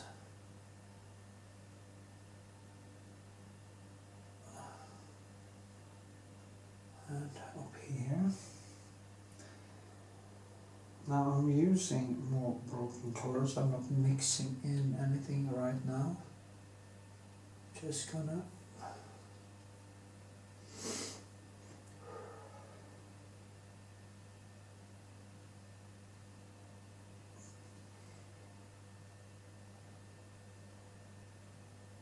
the color I'm using now is, you see that warmth?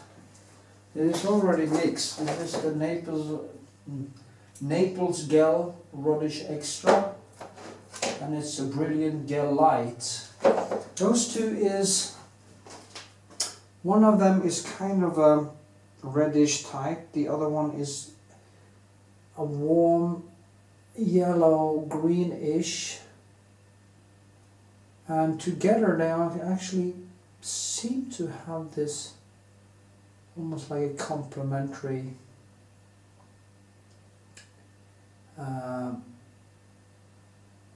effect on each other.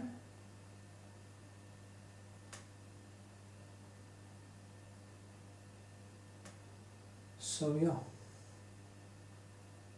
And then I can add in later, of course, other colors that enhances that. And this time I mustn't lose the, I'll actually finish the painting like this, and my floor is concrete and a kind of full of sand and everything. So I lost the painting down on the floor, and it just became so many nice brushworks that was just hit with the small stones and sand, so I just basically had to do the whole thing again, and that was depressing. So I'll be a little bit more careful this time. Let's see.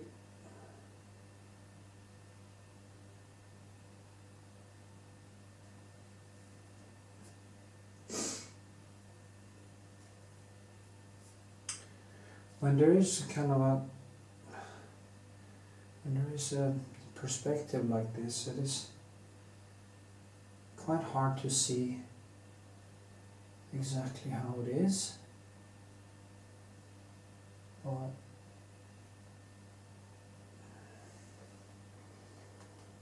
yeah.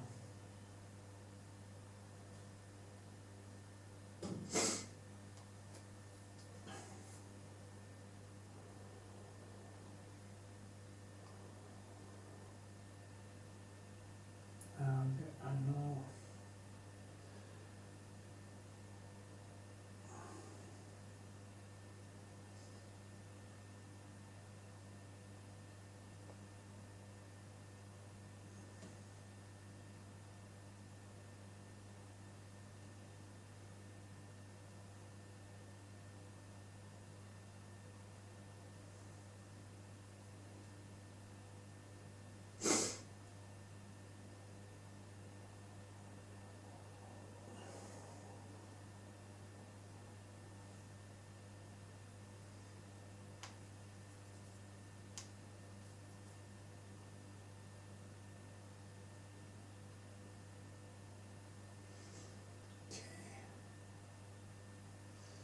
Just gonna try to enhance everything slowly.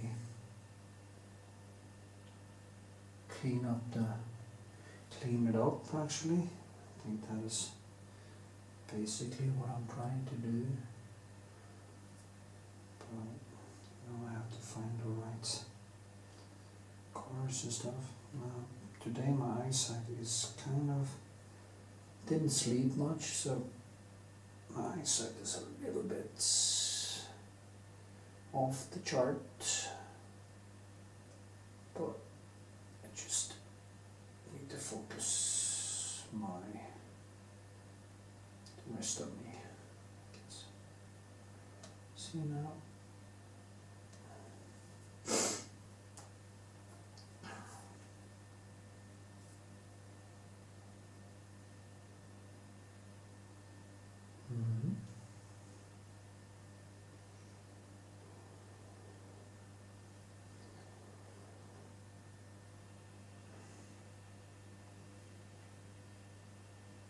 There's stuff happening all over the place.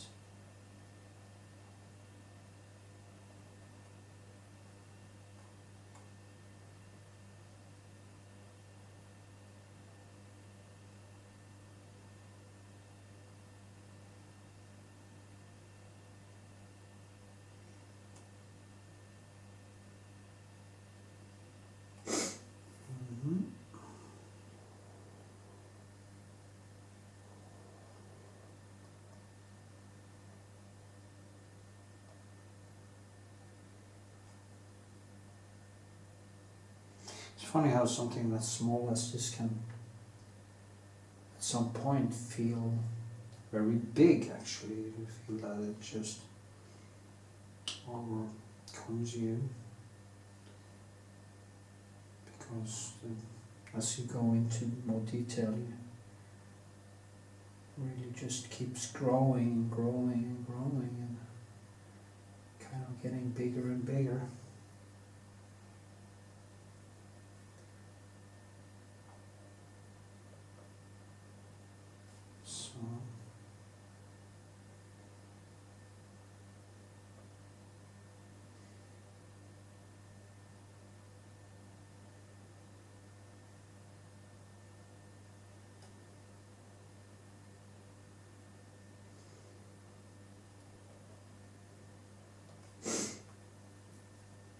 the Impressionist doesn't actually go into any detail at all, so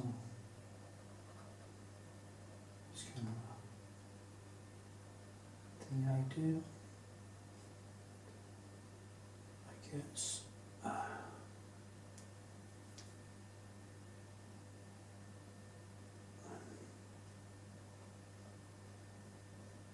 There's a stone on the wall there.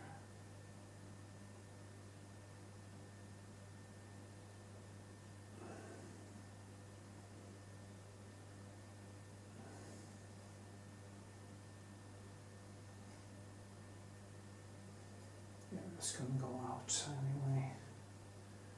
There's no point in adding that in.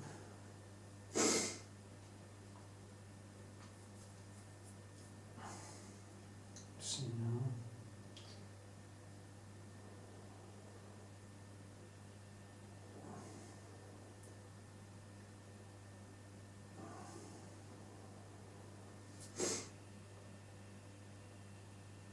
Clean it up a little bit.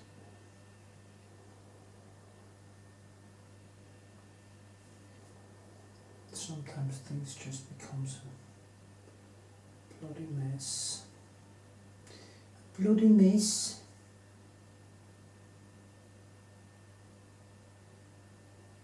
Tree. Is that tree too big? Maybe.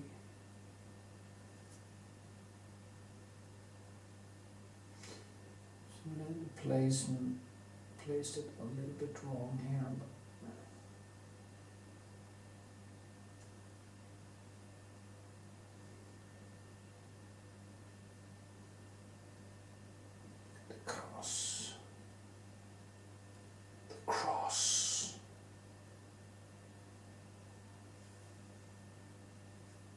sadly I haven't taken care of more of the old. They actually removed a lot of old graves, and I think that was a shame because what gives a graveyard, you know, today maybe we should just, I mean, it doesn't really matter where the corpse are, if it is in a, but you know, we take a lot of space, these graveyards, so maybe it's time to just cremate or something. But I guess there are some religious people that will find that wrong.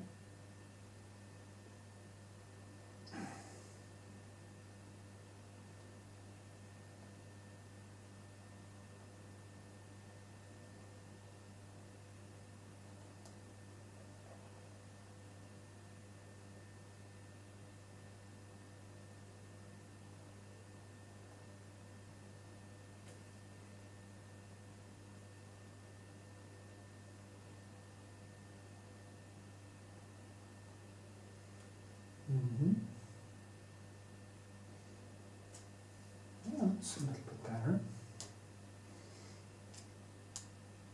Just have to do something in the foreground.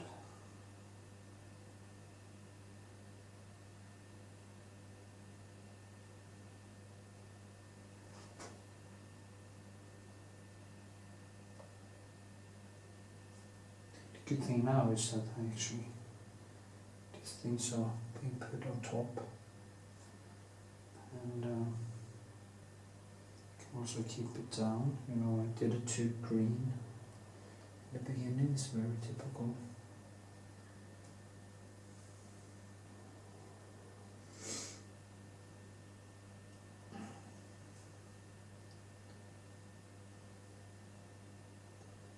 It's easy to be fooled, to believe that something is actually more green than it actually is.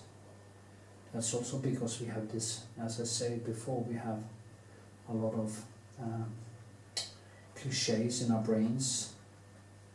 Like, oh, green, that is green, you know, green. And then you do too much and it just becomes too green, way too green. So it's weird.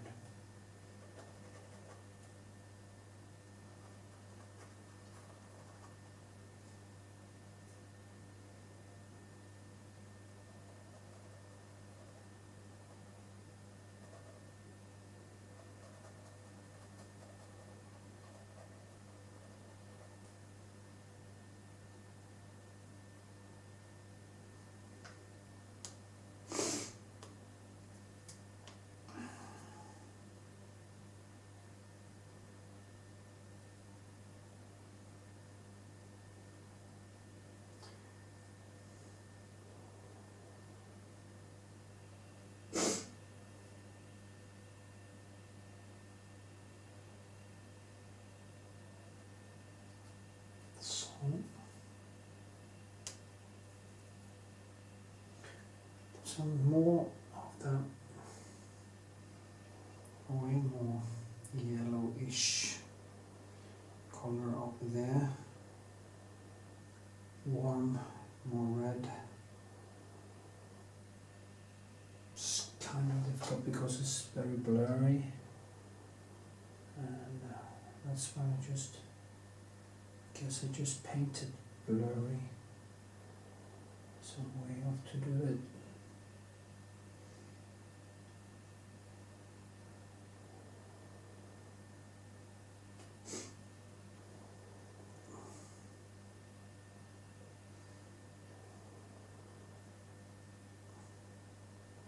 This painting can actually maybe be better if it actually is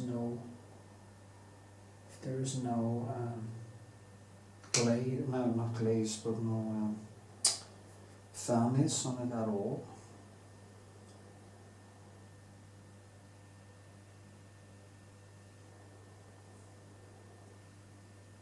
Varnish.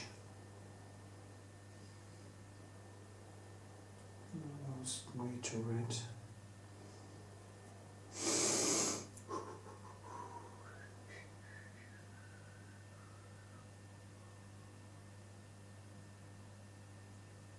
Has to be very blurry because the light is coming in there and it doesn't have much kind of punch to it. It's just a blurry, typical photo type of blurriness. And you don't get that if you actually stand out in nature and paint. Then you don't get these types of neons. But you only do that if you use photo. But, you know.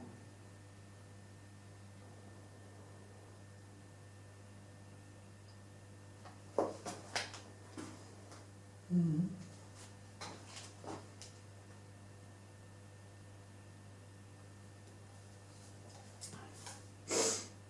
me see. Okay, do some more in the foreground here.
That is very dark, but also green, so that is kind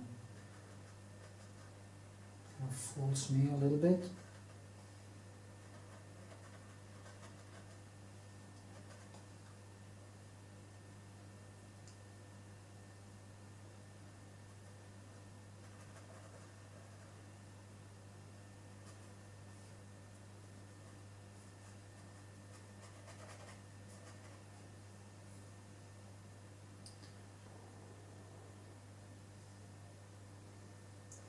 It's kind of a little bit more happening in the foreground here, so I'm going to try to bring that up a little bit.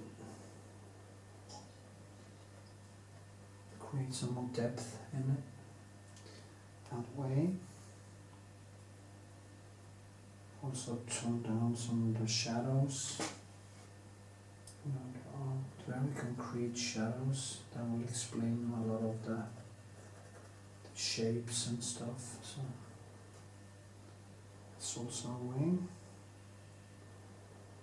Okay, there. Something there. And then we have this. You know, There's just one here.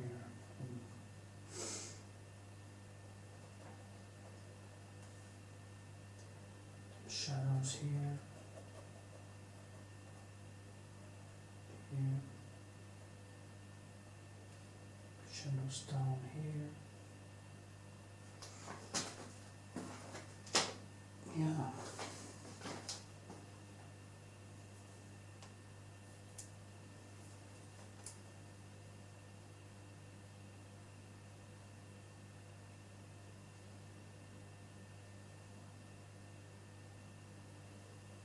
Okay.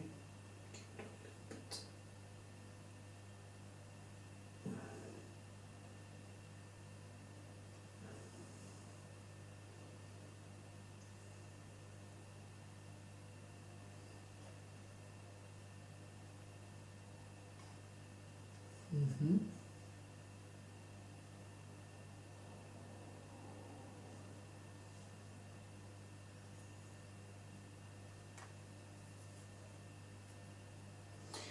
In Norwegian, it's called takren.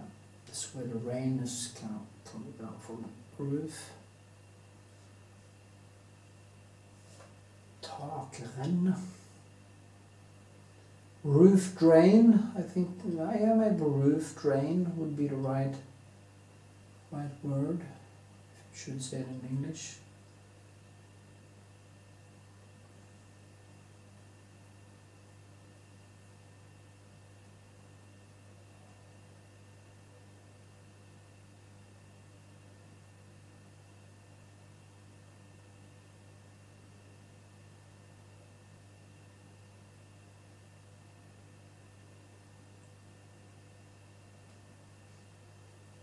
Mm-hmm.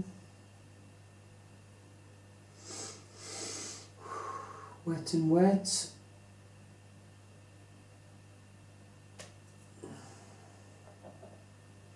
Wet and wet can be a very effective way to paint.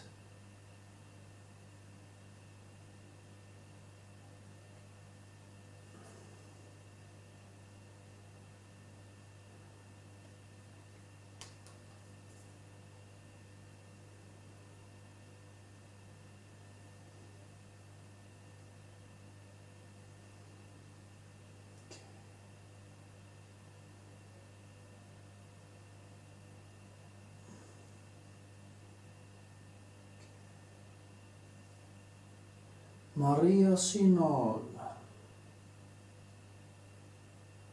Mary Sinal. Not Mary Senile. It's called Mary, you know, needle. Mary needle. Or she, what do you call it? Stitching? Stitch? Yeah, yeah, I guess stitch. It's called stitch needle. That's ridiculous in English, isn't it?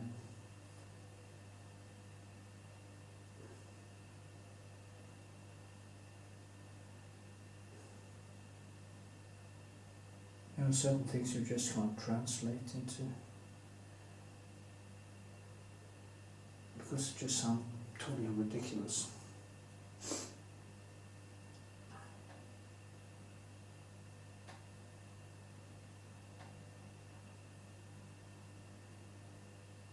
Okay.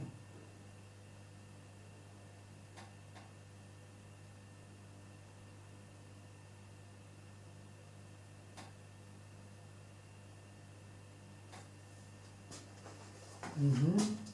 Well, I can't film the whole process, so I'm just, I thought I was going to film the whole process, but that is not possible. You know, it's going to take a few more hours and I'm limited to how much I can do. It's just a small painting. I should do some huge landscapes. I do longer videos. There are some videos on YouTube of landscapes, but I haven't done many lately. So, yeah.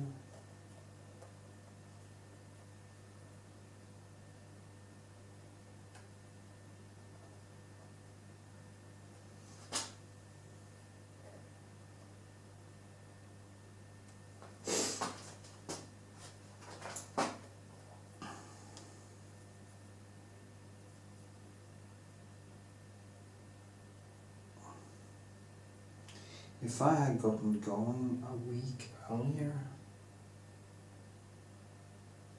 it would have been so much better for me.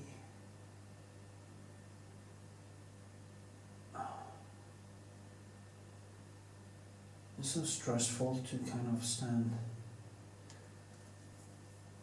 around the day, basically the day, almost a day right before. I'm going to deliver everything tomorrow. So it's kind of stressful. I wish I could have done. But then again, it's got the flu and, you know, there's a cross actually. Shadow on that cross over there. I saw it now, I didn't see it until now. So cross is sending a shadow into the wall there. That's quite cool. Didn't see it actually, just saw it. That's how. Just go deeper and deeper into the painting and you suddenly see things you didn't see before.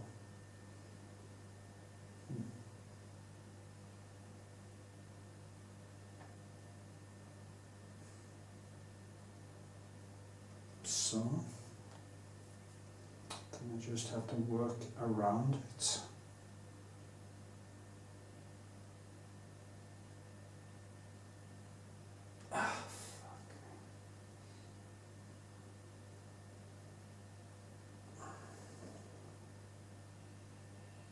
The cross.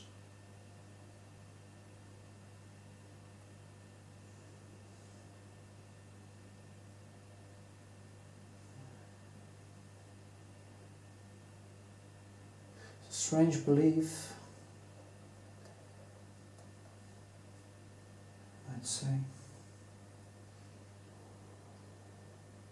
God made himself into his own son, got himself crucified on a cross to save us from an inherited sin that happened in a garden, and that was actually just eating a fruit. So, nice. And of course it never happened. Anyway. It shows how unbelievably gullible humans are. It is absurd that we are able to hold absurd beliefs, totally absurd beliefs that clearly just collides with everything in science and everything we know. So strange, weird.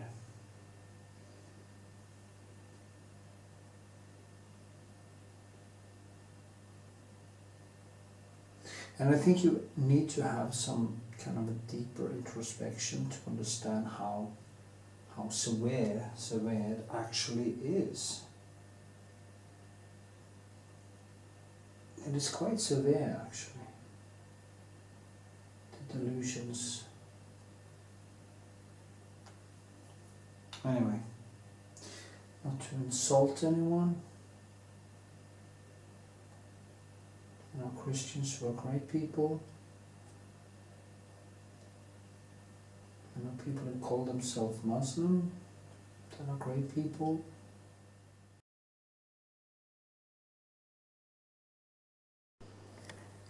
Okay. The last stitch. This is the last thing I'll do on this now. And I try to just adjust the the sky a little bit and give it some more oomph. Now when you paint the sky, you have to think about the laws of the complementary or the color circle. It's very important that you have that in mind, because that is what you see. If you really try to notice what you see in the sky, what you're seeing is basically the color circle in action.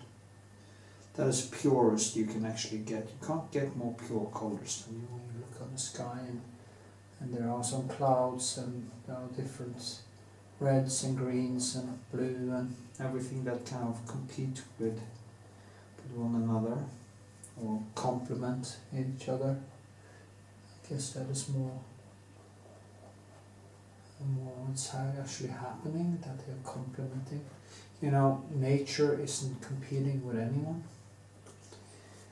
It's not competing with itself, and it doesn't compete with us. We are the only one who is competing. So, yeah.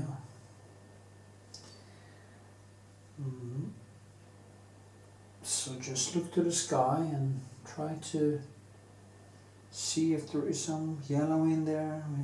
And if there is, you almost find some blue or some violet or something nearby, and you can guarantee it, basically.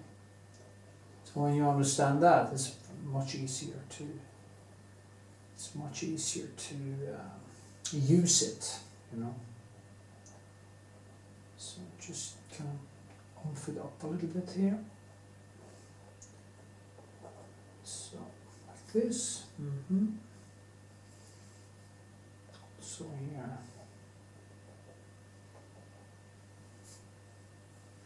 Okay. Now here are some very nice yellowish, greenish. Maybe it is some Prussian blue with a little bit of yellow, so it turns a little bit green.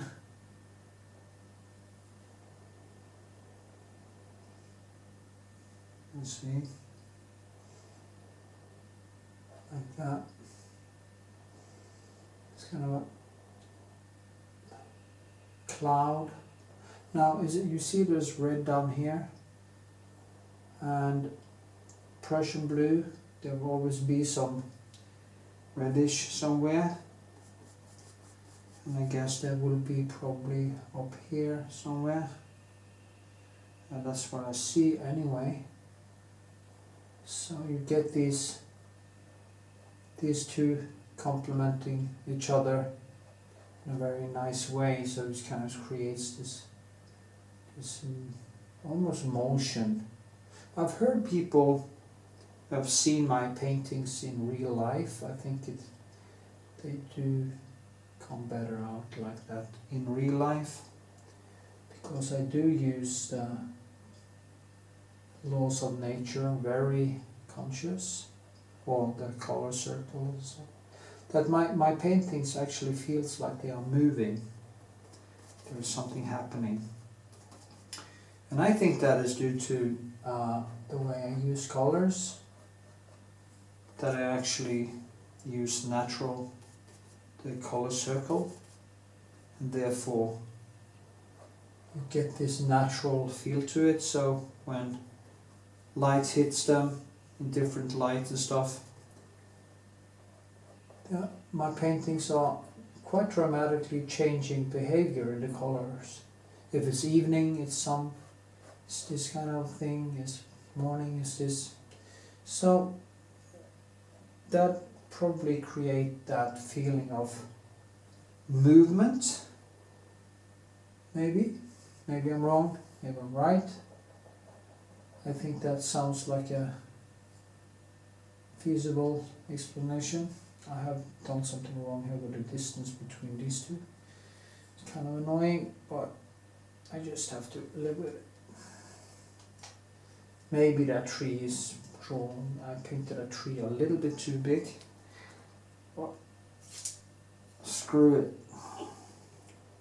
sooner or later it's going to be that big anyway.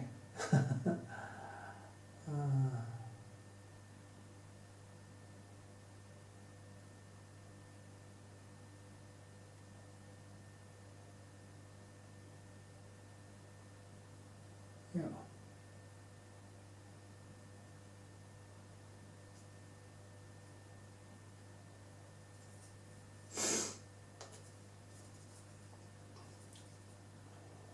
She just sent someone to chop up the tree so it actually looks like my painting. That could be an idea. Oh gods. Okay.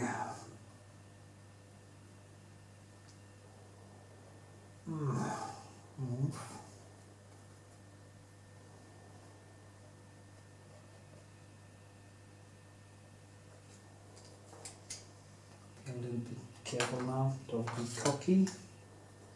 Cockiness usually don't bring with it anything good, so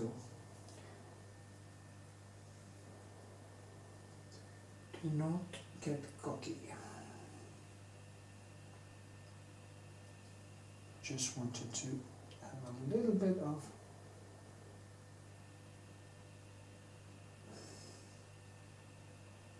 few highlights here. Here. There's one over there. Goes here. There's one highlight up there, which is quite pronounced.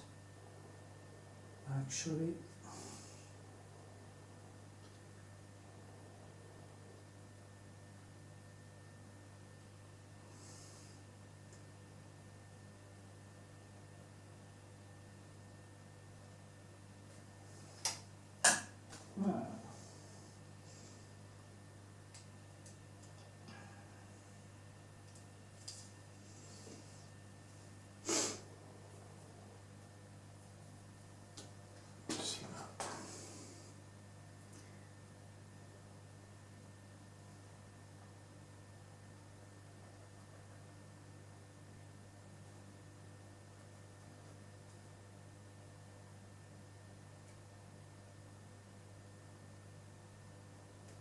Now move a little bit away from it.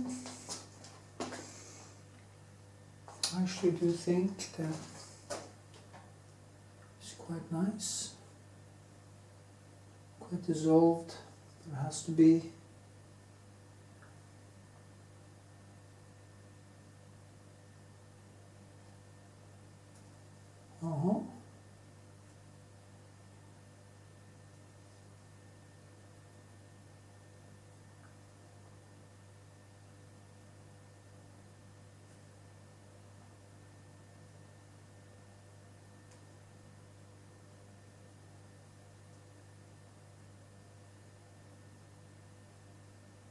Also quite pronounced light there, and there's a little light there, so it kind of drags it in.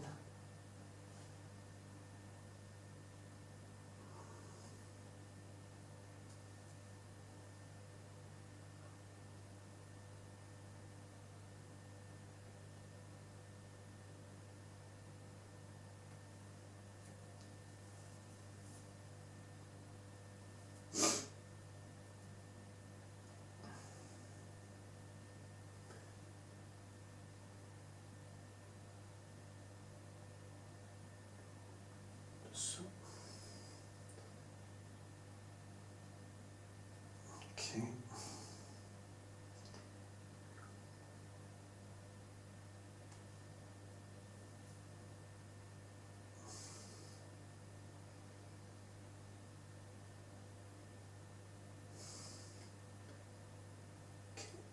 Okay. Yes.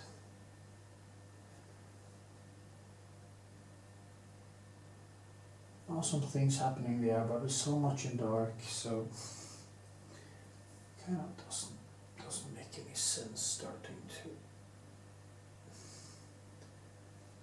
that in now.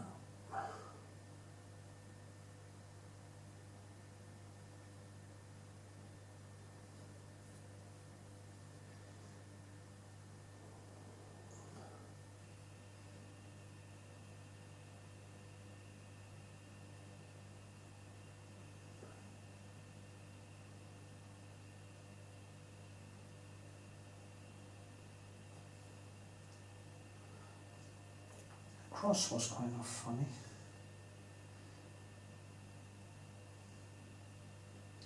So Jesus.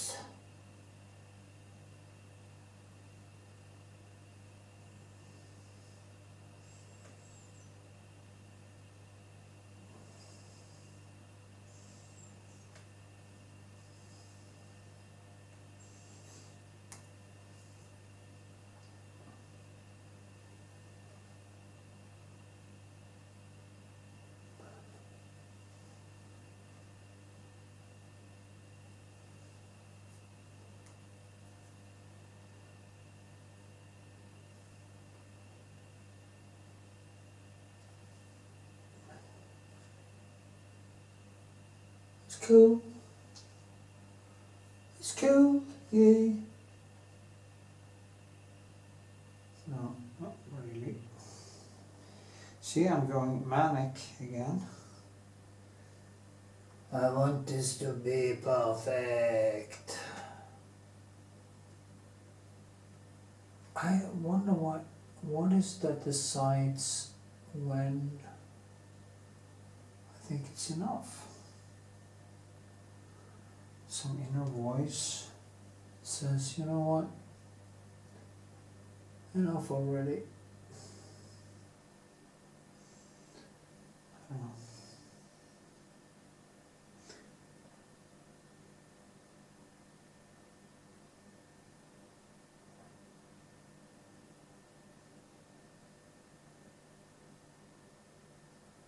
Oh, fuck.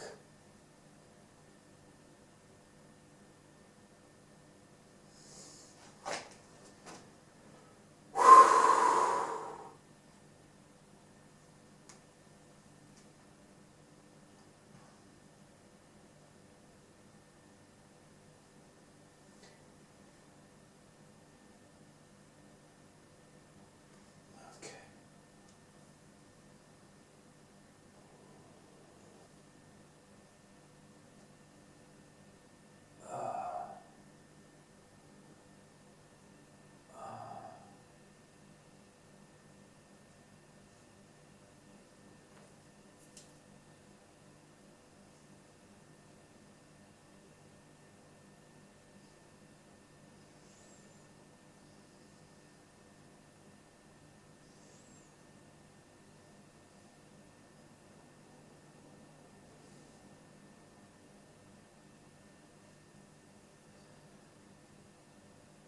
Yes, I'm going silent.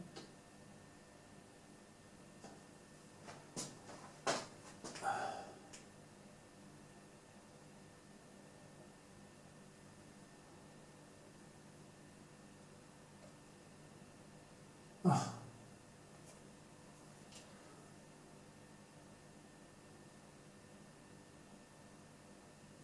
God.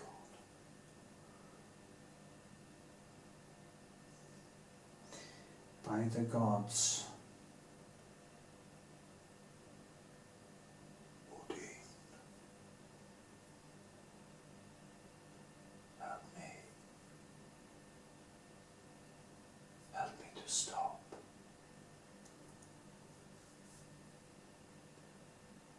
I'm manic, totally manic.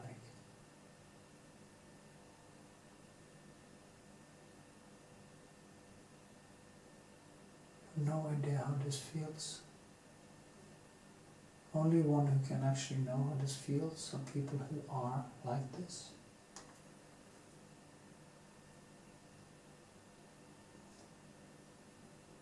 You just have to get it right, or it's just devastating.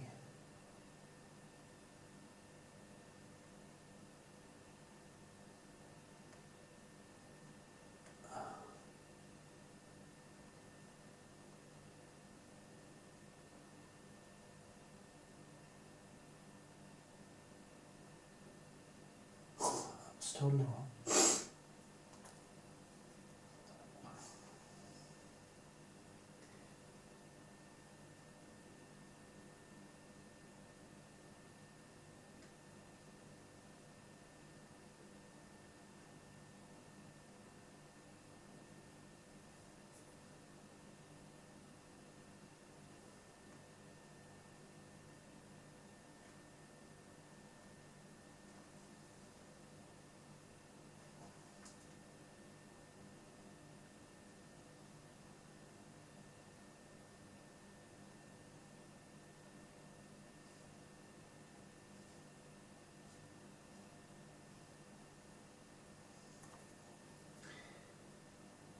When things turn into certain manic madness. Remember that song? Manic madness. Big lump. Okay.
Okay, I ran out of course I ran out of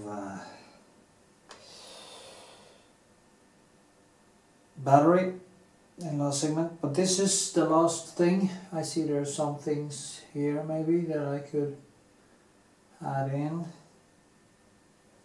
but and I can also, but that is due to it's a little bit green, more greenish here. I can see in the painting, but you have to remember that paint and photo sends out two different lights, so they are closer actually in reality than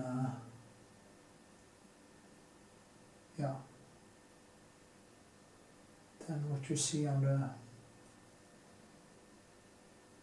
video. So do something here.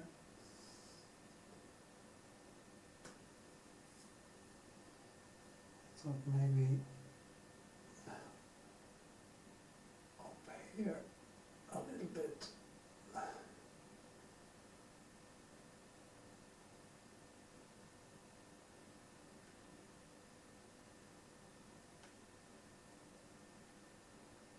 this.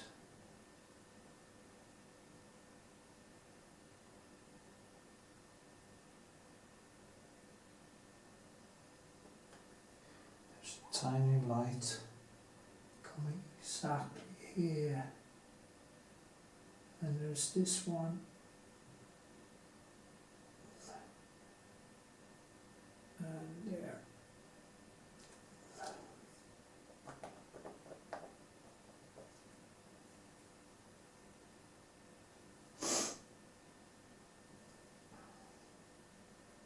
So, personally, I think that will actually do.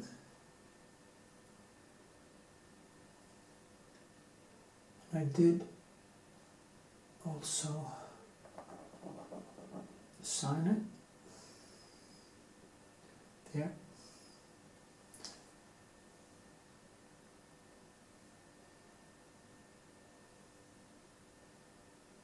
So, I think it became so bad.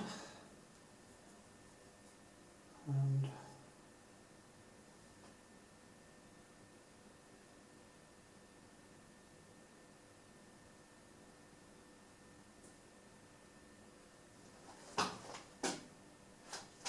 maybe a third of light there.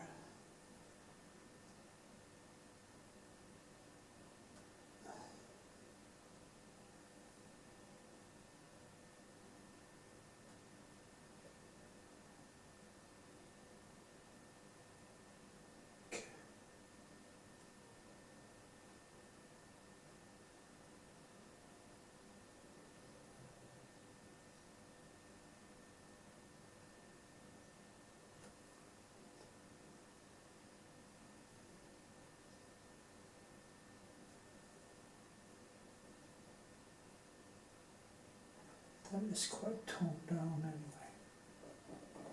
Just like this. You have to squint your eyes to see how it actually is, because it's so easy to believe that it's so much more strong than it are or is.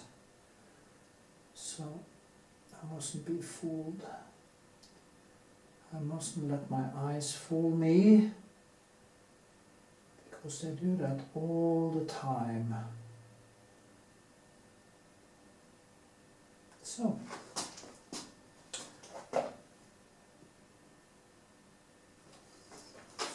okay.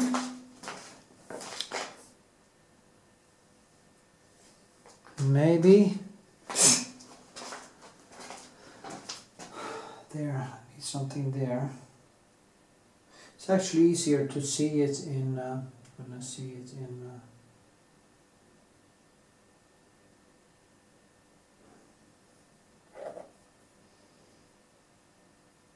the camera.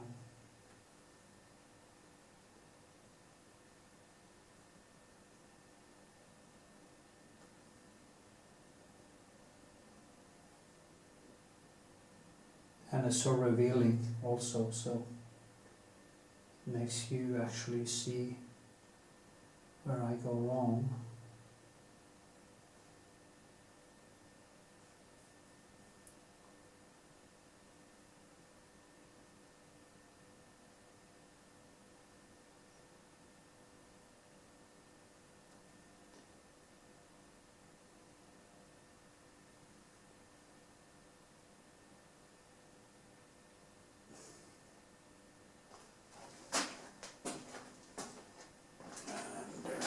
Shadow there, which might be quite important, like around here.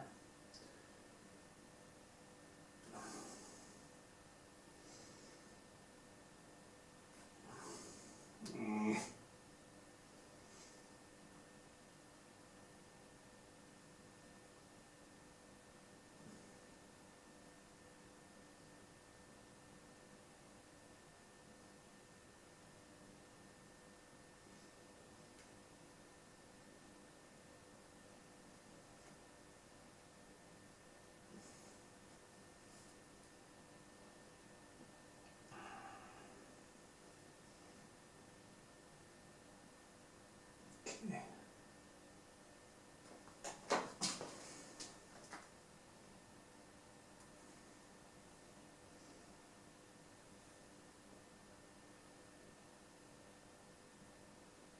Never-ending story.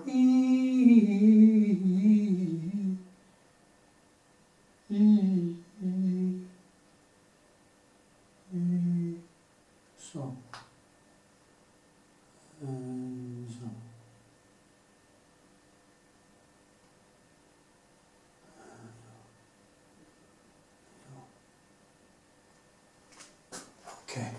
faster.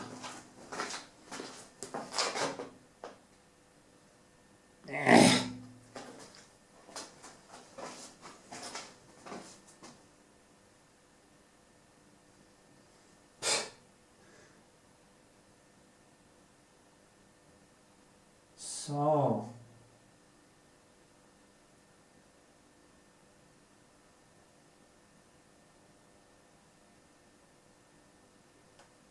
okay, I quit. Quit my job.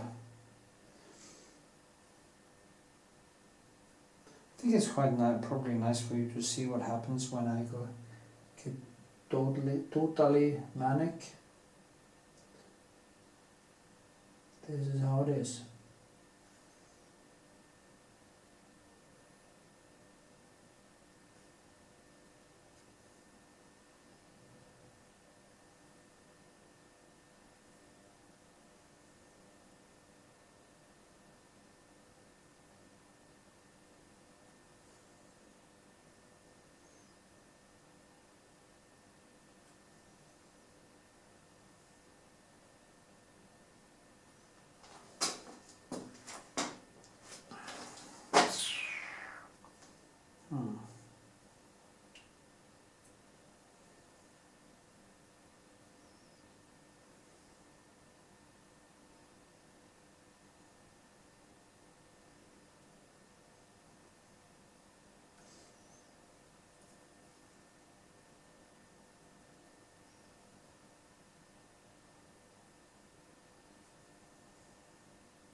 And now I quit no matter what.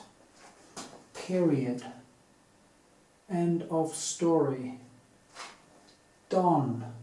Finished. Almost.